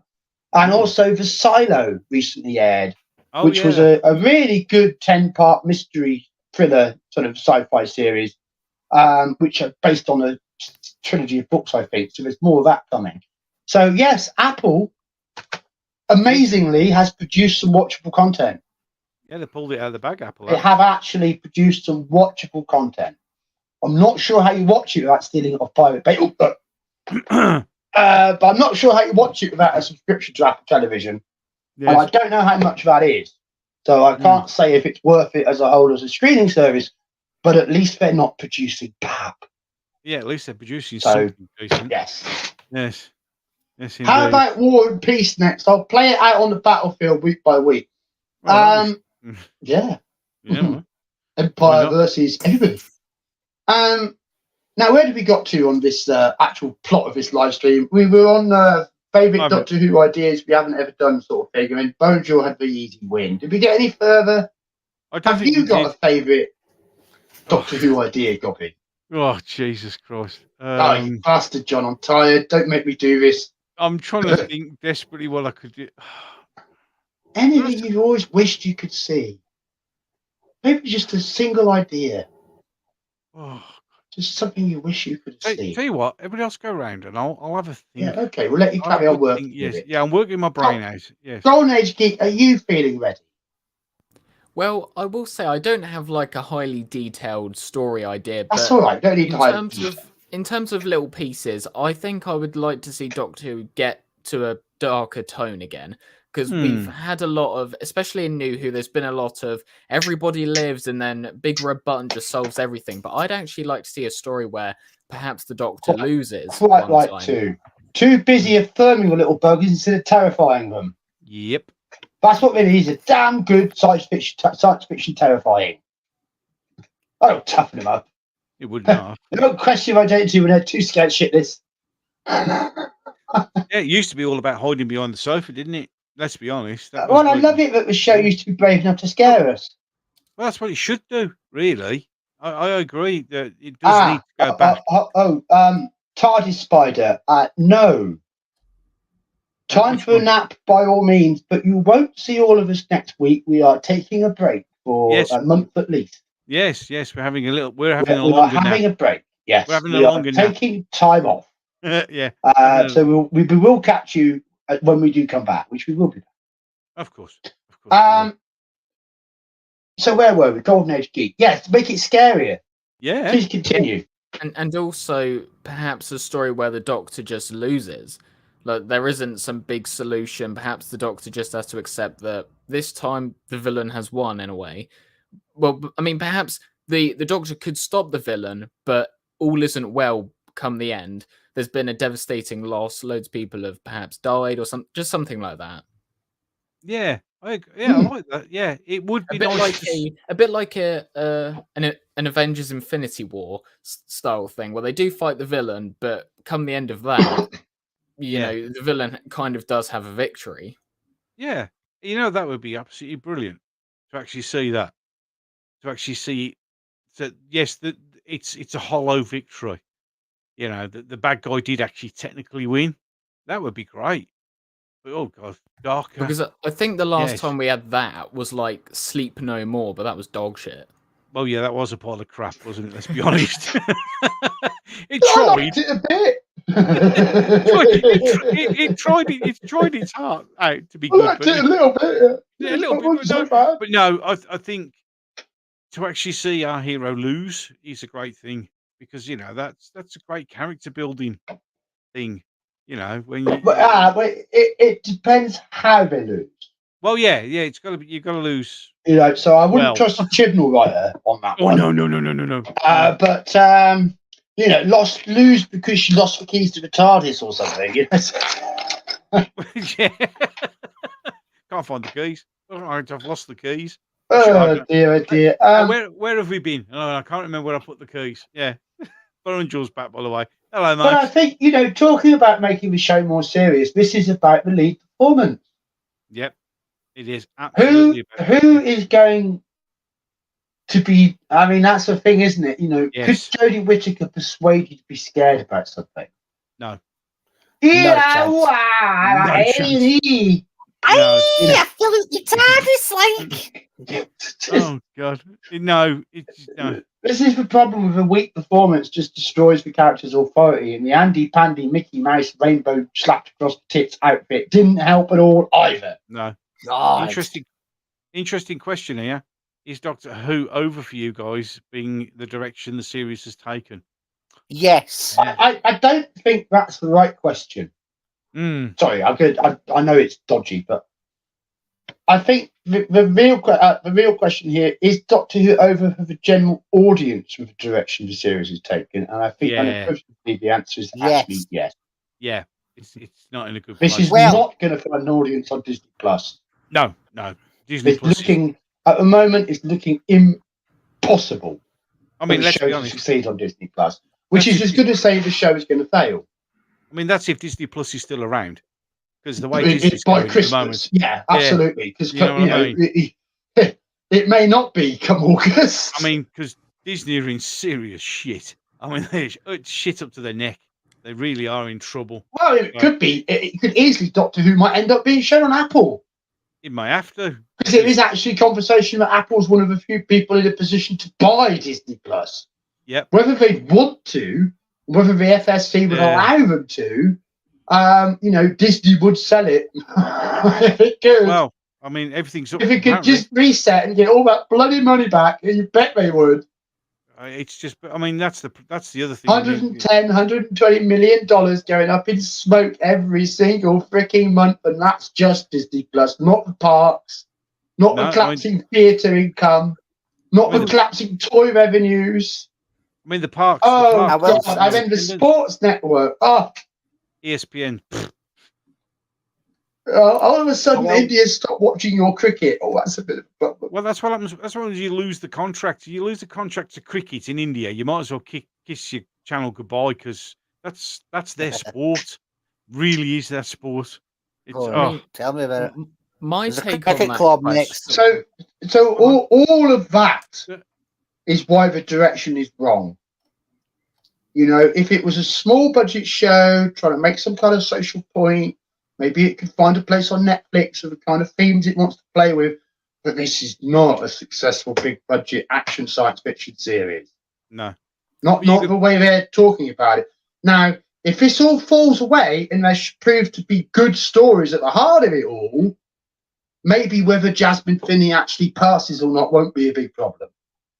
Because he doesn't. No. You were going to You say know, something, and the Mike? general audience is going to see that, and they're not going to respect it. No, they're really not. And You're that's gonna the British general audience, let alone the Americans Oh, well, the Americans, you know what they're like. in an election year. Oh, well, yeah, this is true. You were going to say something, Golden Age Geek. I mean, my take on that question is that if you look at something like the Disney Star Wars sequel trilogy, I Ugh. mean, some people will over-exaggerate and say that they don't even think of it as Star Wars, but I would say there's enough of Star Wars in it to the point where I still kind of see it as Star Wars. Whereas if you look at something like the Whittaker era, I cannot for the life of me view that as Doctor Who. It's just something else in my mind. Well said. Well said. I see where you're coming from. disagree. But I like it. Oh, no, interesting. I think Force Awakens had enough in it to be a rerun of A New Hope, which it was. Yeah. So in itself, suffering a bit from unoriginality, but kind of watchable, with promise for the future. So if I'd have reviewed Force Awakens before Last Jedi, I might have given it a 6. Right. Post Last Jedi, Force Awakens is totally unwatchable. Yep. Because who cares about where that story goes? Because it goes there. And Last Jedi killed Star Wars stone dead for me. It killed it in the opening scene with those retarded space bombers. Well, Because it straight away showed me that these are not people who are serious about Star Wars film. Episode 3 opened with the Battle of Coruscant. Yep, it did. The next Star Wars, Last Jedi opens with what? The Last Jedi opens up with bombers that make no logical sense whatsoever in space. Because if you want to build a fighting vehicle fully capable of destroying itself before it gets anywhere near the enemy, those bombers were it. I mean, the thing is, it's really idiotic. But they already had bombers. That's what the Y-wing was. The Y-wing was a bomber. And then, then it gets into the fuel chase. And I've got what a boring concept for story idea. When the whole Canto bite waste screen time and budget, and then, the complete the desecration of Luke Skywalker. I walked out of that cinema saying to myself, not only Star Wars, Disney was dead to me. Yeah. And I've kept my promise ever since. I haven't seen Rise of Skywalker. I don't think of it as a Star Wars film. I've got no interest in seeing it. Everything I've heard about it looks and sounds ridiculous. It was. It is. But I'll go back and watch both the original trilogy and the prequel trilogy, and it's Star Wars to me, because to me, the Disney sequel trilogy is not Star Wars. So I don't get upset about it, because it isn't Star Wars. It is Kathleen Kennedy's insanity splurged across a big screen, My response to the original question about is Doctor Who over for you now? Basically, yes, the new one isn't, but ironically, I'm rediscovering a lot of love for the original in the lead up to the 60th. I'll always adore the original. I'll even always enjoy the first 7 or so seasons of New Who. But I think, yes, that it's not just that the revival is dead for me now. I personally am not going to watch Ncuti Gatwa's series. I don't think it has anything like to entice me back. I don't think he's a particularly good choice for the role. I don't think the companion's necessarily that good a choice. And I will say, but I've been a bit I don't like the way they're kind of pushing her, a bit too much. I mean, you've got reports of the actress feeling like she's overworked and everything. I mean, they have a bad habit. That's just tabloid rubbish. I don't know, because the tabloids had written series 1 off before it appeared. How is that Billy Piper going to play a serious character? No. See, I'm not saying that, because I know the actress. She's a good actress. I'm not saying that. I just meant I think that maybe they're overworking, for her sake, because that is what they've been accused of doing to others that have worked on, like Christopher Eccleston. That was one of the things he really rowed with them over. And again, in her case, she's 18, so it's it feels like that's maybe a like a bit too much to do that to a teenager. But anyway, I mean, point is, there's other things. I'm not looking forward to that new series. I absolutely do not want to watch the 60th specials. I will not watch anything with Neil Patrick Harris. He can fuck off. And so and on top of that, the whole thing's been fucked so badly. I mean, you guys going about like with the second of the sequel trilogy, what was it, The Last Jedi or whatever? Yeah. That fucked up Star Wars. Well, I felt that way about Dark Water, Death in Heaven. That's how long I've felt that way about Doctor Who. Cyberbred, Messi, that those two things alone, and also the Doctor being made president of Earth. Remember that? All those things just destroyed, and everything I've seen since has reinforced that I was right, that that's the end of proper Doctor Who. So yeah, and here's the good thing about Doctor Who. There actually already are 3 alternate sequel series to the original that ignore New Who. There's Death Comes to Time, that's an audio made in 2002 with Sylvester McCoy in the role, where the 7th Doctor dies, and that's it, he dies. There's no like regeneration, he's dead. Then there's the 8th Doctor books. There's a time war, it's a different time war with a different enemy that ends with the 8th Doctor destroying Gallifrey. Then there's obviously Scream of the Shulker, which has a 9th Doctor voiced by Richard E. Grant. And so that's 3 alternate sequels. So the way I see it, like New Who, you don't have to take that as canon to the original. And I do genuinely think that when New Who ends, someone else will do another alternate sequel with a new 9th Doctor. Doctor Who can always be restarted. Of course it can. Yeah, absolutely. Yes, it can. So I don't and you know, so often the show has done so by ignoring what went before. It really has. Yeah. So I don't consider any of the problems insurmountable. They're far from insurmountable. They're easily surmountable. The problem is the people who are making the damn thing don't want to surmount them. This is very, very true. Oh, I know. Yeah, I will say the biggest obstacle Doctor Who has is the Fitzroy crowd. Is them not just passing it around to their friends, but passing it to their proteges as well. Because even if they are going to throttle the last life out of it. Oh yeah, they're going to because it's all to them. It's all about signalling to their mates. That's all it is. And well, we'll see. Right, for Russell T Davies and his comments he's made, telling fans to get off and all the rest of that. And well, before he was playing big up over the writers' strike and how he had solidarity while working as a writer. Big pay for a major American corporation. Yeah, all of that, Russell. Before that, you know, he said about television. And he said how the current crop of writers don't write good telly because they don't love telly. Well, this is going to be the test. Does Russell T Davies really love Doctor Who? And here's an interesting question. You know, after we've done all these streams about how much we love Doctor Who and about all the love we have poured over so much of Doctor Who.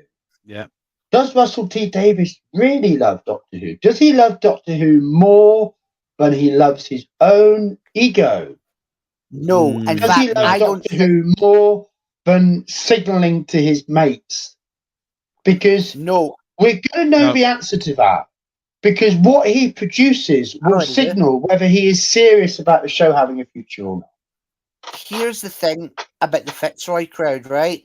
I don't think that they are as big Doctor Who fans as they make out. I think that all of them watched it when they were young, and they probably do have a nostalgic love for it. But I don't think they're the fans that go back and do you think that Big Finish's content has been made from sheer love of the material, or has it been made by needing to have something to sell? Something to sell. Absolutely the latter. I think, like, here's the thing, when you look at New Who, there's so many sloppy mistakes, like when it comes to trying to carry on the original. I mean, like, leaving aside the train wreck that's the Master, even things like the Cybermen, like when they, I think we went over this before, when they make out that the Cybermen come from billions of different planets in New Who, that's just like, it's obviously they haven't watched these stories I'd say in about 30 at least years. I mean, there's an interview from 2012 where Chris Chibnall openly admits he hasn't watched a second of Classic Who since it finished. And I doubt very much in the years after. It's that a he's changed in very that position. cozy gig. Oh, of course it is. Contracts, dear boy. Oh, good Contracts. Awesome contract. You know, and I think that if Doctor Who does fail, if the show fails to continue itself, if it fails to find this audience on streaming that it's been seeking, it is very important that it goes on rest. And it is very important that nobody who's had a hand in it in the last decade gets to touch it ever again. Yeah. They had their chance. They must not touch it ever again, even in expanded media. The show will need entirely new people to take it forward and to steer it out of this mire of left-wing virtue signalling just because they happen to have control of it. And it's done so much damage. Oh, The problem is, though, now there's a whole generation that's grown up who'll be the youngest generation on woke Doctor Who. So we'll have to like fend them off just to try and get proper Doctor Who. That's how much the Fitzroy crowd. No, they're not this good. They franchise. won't be coming around. They won't care. They won't even I don't notice know. it's on. I don't think so. Because, if we're talking about love for Doctor Who, if you love Doctor Who only for how Doctor Who validates you, that's not really that's not loving loving the it. programme for what it No. is. That's No. just loving the programme for what it does for you. Yeah, It's not the same thing. absolutely. Mm. Absolutely. Who the hell is this tip for? It's a pub It's a pub. It's a pub. at which, All right, yeah, I'll tell. at which all the New Adventures Fitz- writers and Big Finish writers and Moffat and RTD and Chibnall and Paul Cornell all got together from the 90s when they were all doing all the New Adventures stuff, then became Big Finish, and then Russell got to bring the show back, and then he got to bring all his mates back into it. So that's what the Fitzroy is. It's a name given to the clique of creatives who dominated Doctor Who since the early 90s, and even though they're approaching retirement, are still sitting in the chair. Yeah. Never got to say that about the old producers. They got 3 years and out. Yeah, that was it. Gone, but They didn't get to produce an empire forever and then pull the drawbridge up and stop anybody else climbing up it. Yeah, it's true. So sorry, that's who the Sadako. Fitzroy is. Oh, yeah. Sadako Yeah. just asked they don't have to continually watch the old show to love and get the concept. Yeah. And I would agree, except they keep fucking mining the old show for all it's worth. That's the point. They keep bringing. See if they did like an era where there were hardly any old classic era villains back, and they focused on their new monsters. That'd be fine. But they fucking bring them back all the time. They bring back things that didn't even need brought back, like the Macra. So yeah, if they're going to do that, then have some knowledge. Scripts. They're making audio dramas out of a first draft dug out of a dustbin of Genesis of the Daleks Part 1. Yep. Why? The only difference to Terry Nation's first draft was that the intro takes place in a garden. That's it. That's basically it. The Time Lord whisks the Doctor away to a garden, says the same things to him, and then sends him to Scarrow. And the only reason that was cut was for budgetary reasons. That's it. That's the only different thing about that first draft. Yet they decided to make an audio. They shot it in the quarry instead of in a separate location to save a whole bunch of budget for such a team that didn't need to be set in the garden. That's it. Yeah, let's just remake the whole thing. And then how much are they charging for that? It's only half hour. It's not the whole story. Yeah. It's only part 1. Yes, so it was like 12, 13 quid, wasn't it? Yeah. Did I show you guys that spoof of the Big Finish ones in that forum? It was coming soon from Big Finish Productions, and it was like stuff. And this was made like 6 years ago, but fuck me, was it prophetic? It was stuff like the Jackie Tyler Adventures Volume 87, only for £59. The Bank Accountant of Peladon. Now, I've got my eye on the time here. Yeah. So I'm going to have to quickly cut in and do my idea because I haven't done it yet. And then we're going to have to do favourite Doctors, and then we just back being hitting the limits. Yes. So I mean, mine's quite simple. And in our How We Would Fix Series 12 episode, I think I covered a lot of this, which is I wanted to see Gallifrey done properly in the new era. It would have been nice. And it's been squandered and thrown away. Yeah. But I maintained the story I panned out, where Gallifrey changed because the Doctor led a revolution on it, is the right way to do it, and a story that should be done. And if it meant that we can have Gallifrey as an active participant in the universe again, I would really welcome that. Because I want to explore the moral dilemmas of being a highly powerful civilization. Because I think that would be great themes for the show to explore, to shine a mirror up to us. You know, what happens when we have mastery of AI and mastery of nanotechnology, and mastery of forces of fusion and other things we can't yet really do much more than imagine. You know, and I think that's when you have fiction about high civilizations, you know, Atlantis, Numenor, etc. They're lessons and warnings all at the same time combined, and that's what fiction does very well. It imagines calamity. And I think Gallifrey Gallifrey should be should have felt a much more integral part of the show, or all the way from when it came back at End of Time 13 years ago. Yeah. You know, and to have squandered all of that, I that's the one thing I could perhaps forgive New Who for the least. Yeah. I read, you know, to stick a timeless children cherry on. Oh yeah. So I mean, but I don't know that I need to pan it out more than that, you know. No. But stories of the ancient past and the far future of Gallifrey, and how that interacts with why are humans so like Time Lords? I always feel there must be something to that. And I don't think it's a question that should ever be properly answered, but I think it could be jolly well hinted at some more.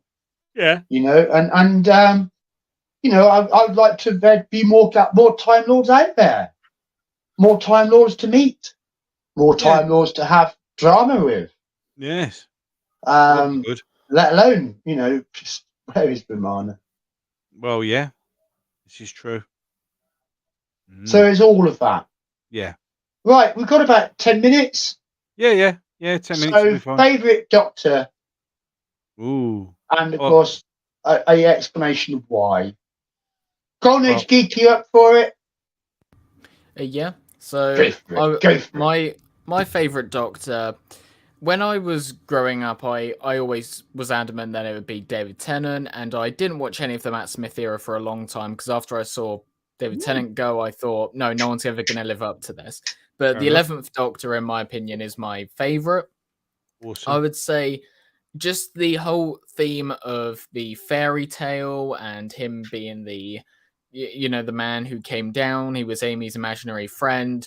I like that aspect of it. I feel like if I was to travel with any Doctor, it would be the 11th Doctor, just because of the theatrical nature to him. I think the way that he dresses, it's very fun and exciting, and that's just the main thing that really draws me to his Doctor. It's the old man behind the young face. And I think there's a lot to him, because most Doctors, they do have depth to them, but sometimes it falls into the trap of this Doctor is just for example, with like Tennant, most of the time he's just all brooding, and then you'll have little moments of excitement, but most of the time he's just sort of brooding, he's hanging over Rose, but with Matt Smith, you get a vast range of emotions from him. He can have fun. Yeah. He can actually have fun. Yeah. I mean, you can imagine how time traveling with Matt Smith would be fun. I've noticed in the last 5 years, the standing of the 11th Doctor has been creeping up and up and up. I think it's debatable who would now win a poll between the 10th and 11th Doctors. Yeah, it'd be very close. I don't think it would be a runaway for either of them, but I think Matt could easily edge it out. And just a couple of days ago, sorry, just a moment, Virgil. Just a couple of days ago, there was a fake photo that alleged to show Matt and Jenna on set for the 60th. And, the buzz that created so quickly. Back to you, Virgil. Oh no, I was just going to say, I was reiterating your point that see on any, and it's always been this way, on any forum that's predominantly Classic Who fans, Matt Smith is without doubt the most popular of all the New Who Doctors. He's the only New Who Doctor I've noticed that any Classic era fans, Well, I mean, we're talking about real diehard ones, not like, you know, it's like obviously you all said, ones. Golden Age geek. It's the young old thing, isn't it? Matt Yep. nailed it better than any of the other New Doctors. 100% nailed it. Mind you, not easy for Capaldi to nail the young part, but No. True. Sadako says his favourite Doctor is Tom Baker, the last one to not be ruined before the fall of the show. Was Peter Davis ruined? Not sure. No, but, I you know, disagree. can't argue that Tom was the great, you know. Bojaw, who's your favourite Doctor? Well, my absolute all-time favourite Doctor is John Pertwee. I think John Pertwee, like, there's just something about his era that's just so comforting and so reassuring. And I think that he did being the He's a smartest one-man man cheese in the and room. wine party. Yeah. You know, Yes. that kind of level of him, isn't it? You know, he's cultivated, He's- cultured man. He's got such charisma. He's got such Like charm. And I mean, he's Yeah. just, and also, as I said, like, I always kind of feel safe with him because he feels like the smartest guy there. It's, I mean, obviously, there's the kung fu stuff, which is really cool. And I will say, by the way, I mean, John Pertwee, I think, was a bit of a troll. Okay. I was gonna say, I think he was a bit of a slice of Stilton on a plate and a glass of cheap red plonk. You know, I mean, it was the height of sophistication back in 1972. Ooh, Stilton. Ooh, that's that funny cheese. I was going to say, I think John Pertwee was a bit of a trailblazer in that nowadays we do see lots of old guys like kind of do action stuff, if you know what I mean, like Michael Keaton as Batman. Whereas John Pertwee was kind of the first one that really, I mean, I know he wasn't as old as them, but like he was back then, you know, he was a fairly good age and he was doing all of that action stuff and convincingly too. So, and I always like that. I like the idea of a hero who, even though he's old, he can still kick your arse. But it was John, wasn't it? He played to his strengths, you know. He was a naval action guy. And he was a secret agent. Wonderful. John Pertwee and Christopher Lee, right? They used to hunt Nazis together after World War II. They were really good friends because I don't know if you've ever seen that movie, The House That Dripped Blood. In that, John Pertwee plays a horror actor, and he says he based him on Christopher Lee because, like, he knew him so well. And that's like, why not? Yes, that's why they knew each other from when they hunted Nazis. I mean, it's quite incredible to think that. But yeah, no, John Pertwee, to me, I like the idea of a hero who, like, the young. He was a man of the world. He was a man who lived, and he was a man who loved. But he was what he was able to give to children. Yeah. I definitely. John was a most wonderful Doctor Who, and I'm delighted that you've chosen him because it's quite rare he comes up on top as someone's top pick. He's always struggles being relegated, doesn't he? But I agree. I watched John Pertwee as much as I watched Tom Baker. You know, well, I love all of the 70s Doctor Who, every single damn episode. I watched John Pertwee the most as a child. For some reason, I seem to always return to his videos the most on in the 90s. So he was the closest thing I had to a Doctor. And just to also say, when it comes to New Who Doctors, I would agree with Golden Age Geek.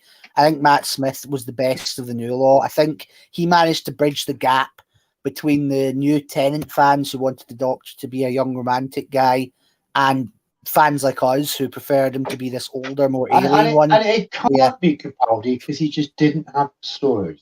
No. Capaldi would have been good. I mean, I was hoping, and I think he would have loved to do it in a kind of John Pertwee of being the old man who's, you know, as I said, the young punks think they can take him. Yeah. But because, like, in order to live to that age in that profession, you have to be seriously, you know, strong. So it's like he's obviously going to, like, he's been through every type of fight you can imagine, so he's going to be able to take you down.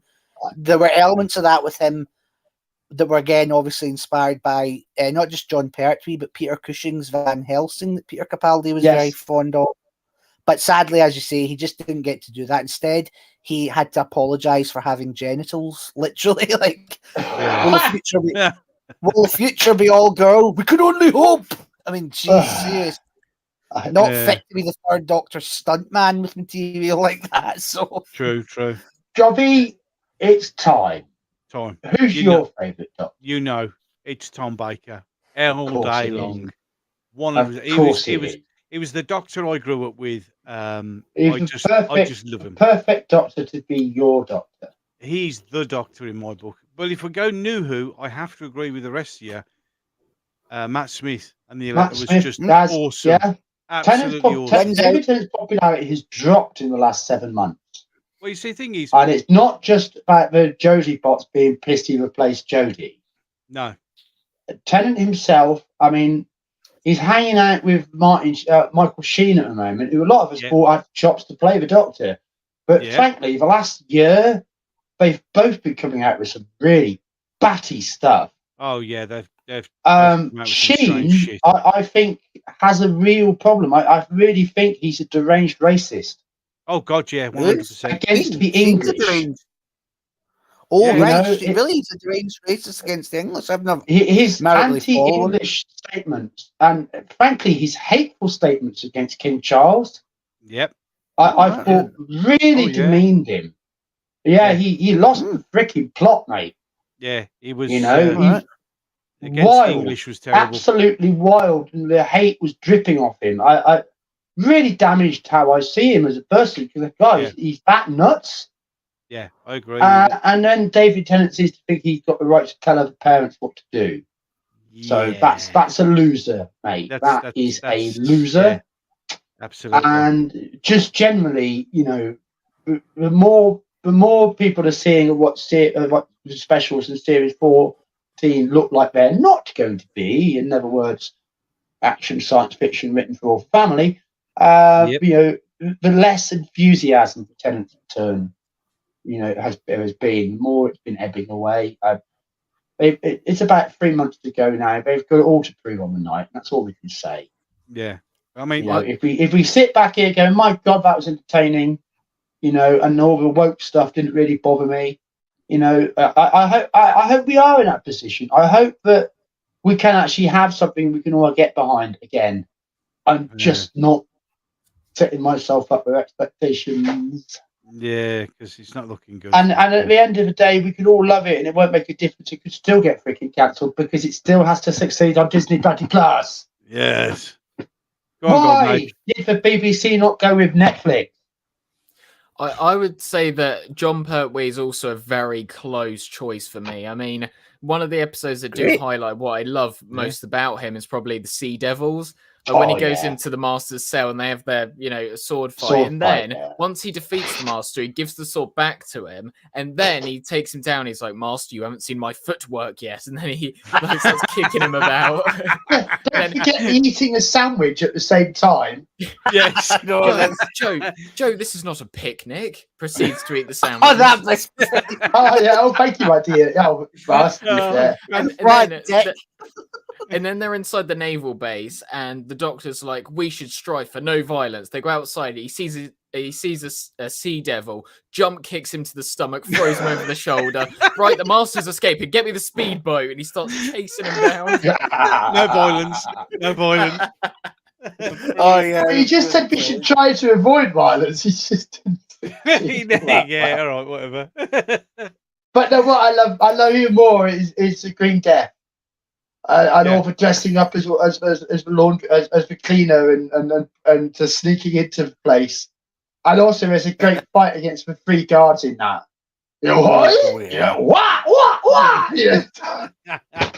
Epic. Absolutely epic.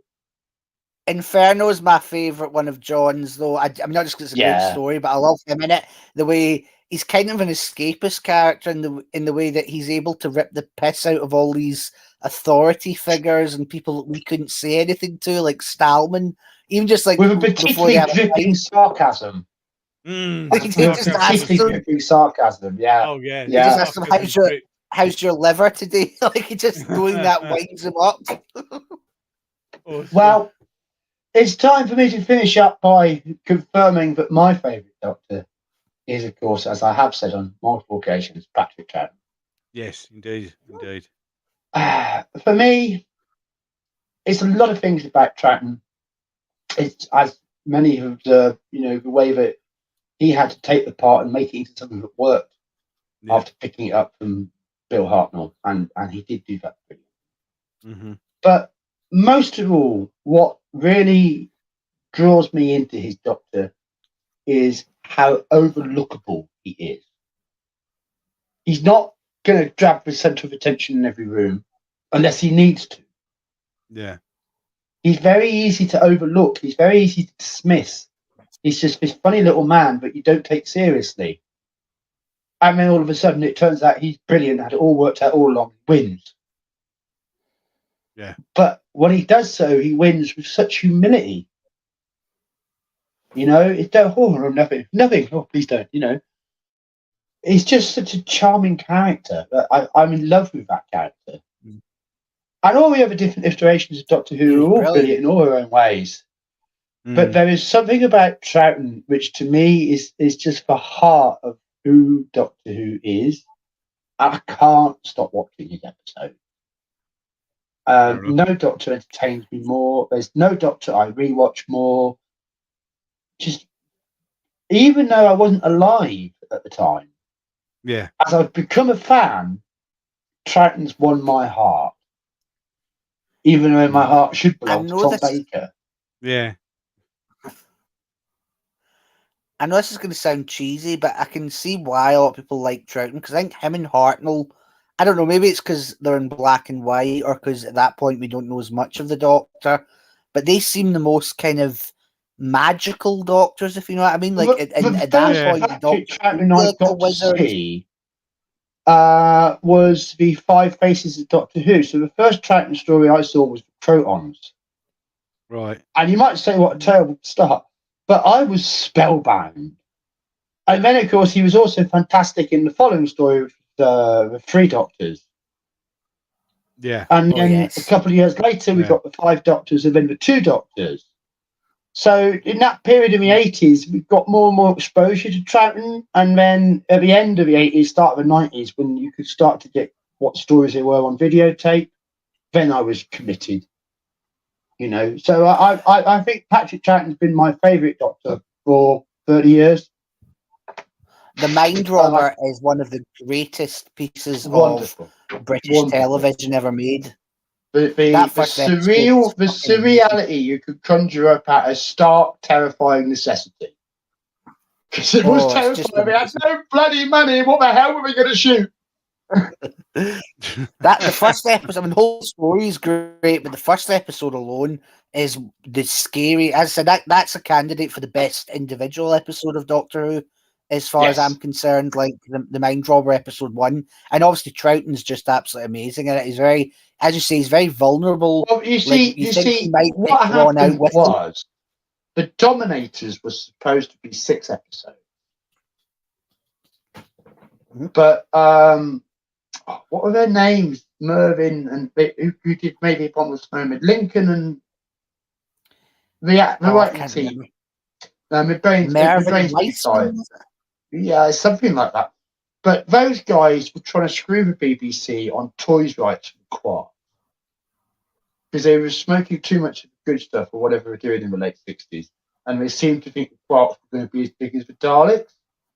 So they tried to basically strong arm and blackmail the BBC on a toy contract, and the BBC then told them to fuck off. At which result, 5 episodes. They had 5 episodes of material, not 6. So a very hurried rewrite was required to get the Dominators in some sort of state that could be shot. But then the Mind Robber, which was originally 4 parts, had to be expanded to 5, and there was no budget. So that's how part 1 of the Mind Robber came about. Is because 2 writers tried to blackmail the BBC over toy rights, and the show was left waving in the wind. It was either do what they did or BBC One would be transmitting a black space for 25 minutes like next Saturday. Well, as you say, And that necessity was the was mother of unacceptable, you creativity know. there. But I they will say, made something so brilliant. Amazing. One isn't it? thing about those guys blackmailing the show, one bad thing to come out of it. I mean, I'm glad in the end that the Mind Robber obviously was the way it was, but one bad thing to come out of it was we didn't get a third Yeti story. Originally, there would have been one set in the Scottish Highlands. There would was. have So had it was the going to Yeti be return. about Jamie had gone back to his ancestral home and when the Yetis intelligence came for him. Yeah. That'd have Wasn't been that really supposed cool. to- It's a shame. Wasn't that the original idea for the end of Series 6? Might have been, I think so. I know think Jamie it was gonna was. leave And it. then the War Games was another replacement because we're not working with those people again. So that's what cooked that goose. But you're right, they did have a good third idea for a Yeti story. Oh well. I'm amazed Big Finish have never picked that up. I'd rather see that than Genesis of Oh the Daleks. no! Leave it alone. They'll be scrunching out the paper bins as we speak. Although one thing I am looking forward to is Fraser Hines with his Jamie-centered version of Evil of the Daleks, Oh yes, yes, that Yeah, does yeah. look good. which is due out late October, early November, I think. And I'm so up for that. I really want to check that out. Awesome. Right then, fellas, I think we need to do winding up time. So We certainly do. over to you guys.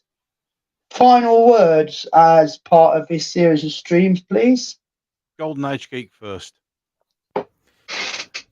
Well, I've absolutely enjoyed every moment of doing these streams. I think it's great in a time when we don't really have a lot of great content out there to sort of remember why we love all this stuff in the first place. So to go Yeah. over the different stories and be able to reminisce on all the good times that we had when we first watched them, on rewatches, that sort of thing, and to connect with everyone, you know, us finding out all of our different opinions, that sort of thing. It's a great way to connect. Awesome. Absolutely bang on. How about you, Boron Joe? Oh well, it's been a huge honor being on these streams. I've loved every minute of it. It's been great.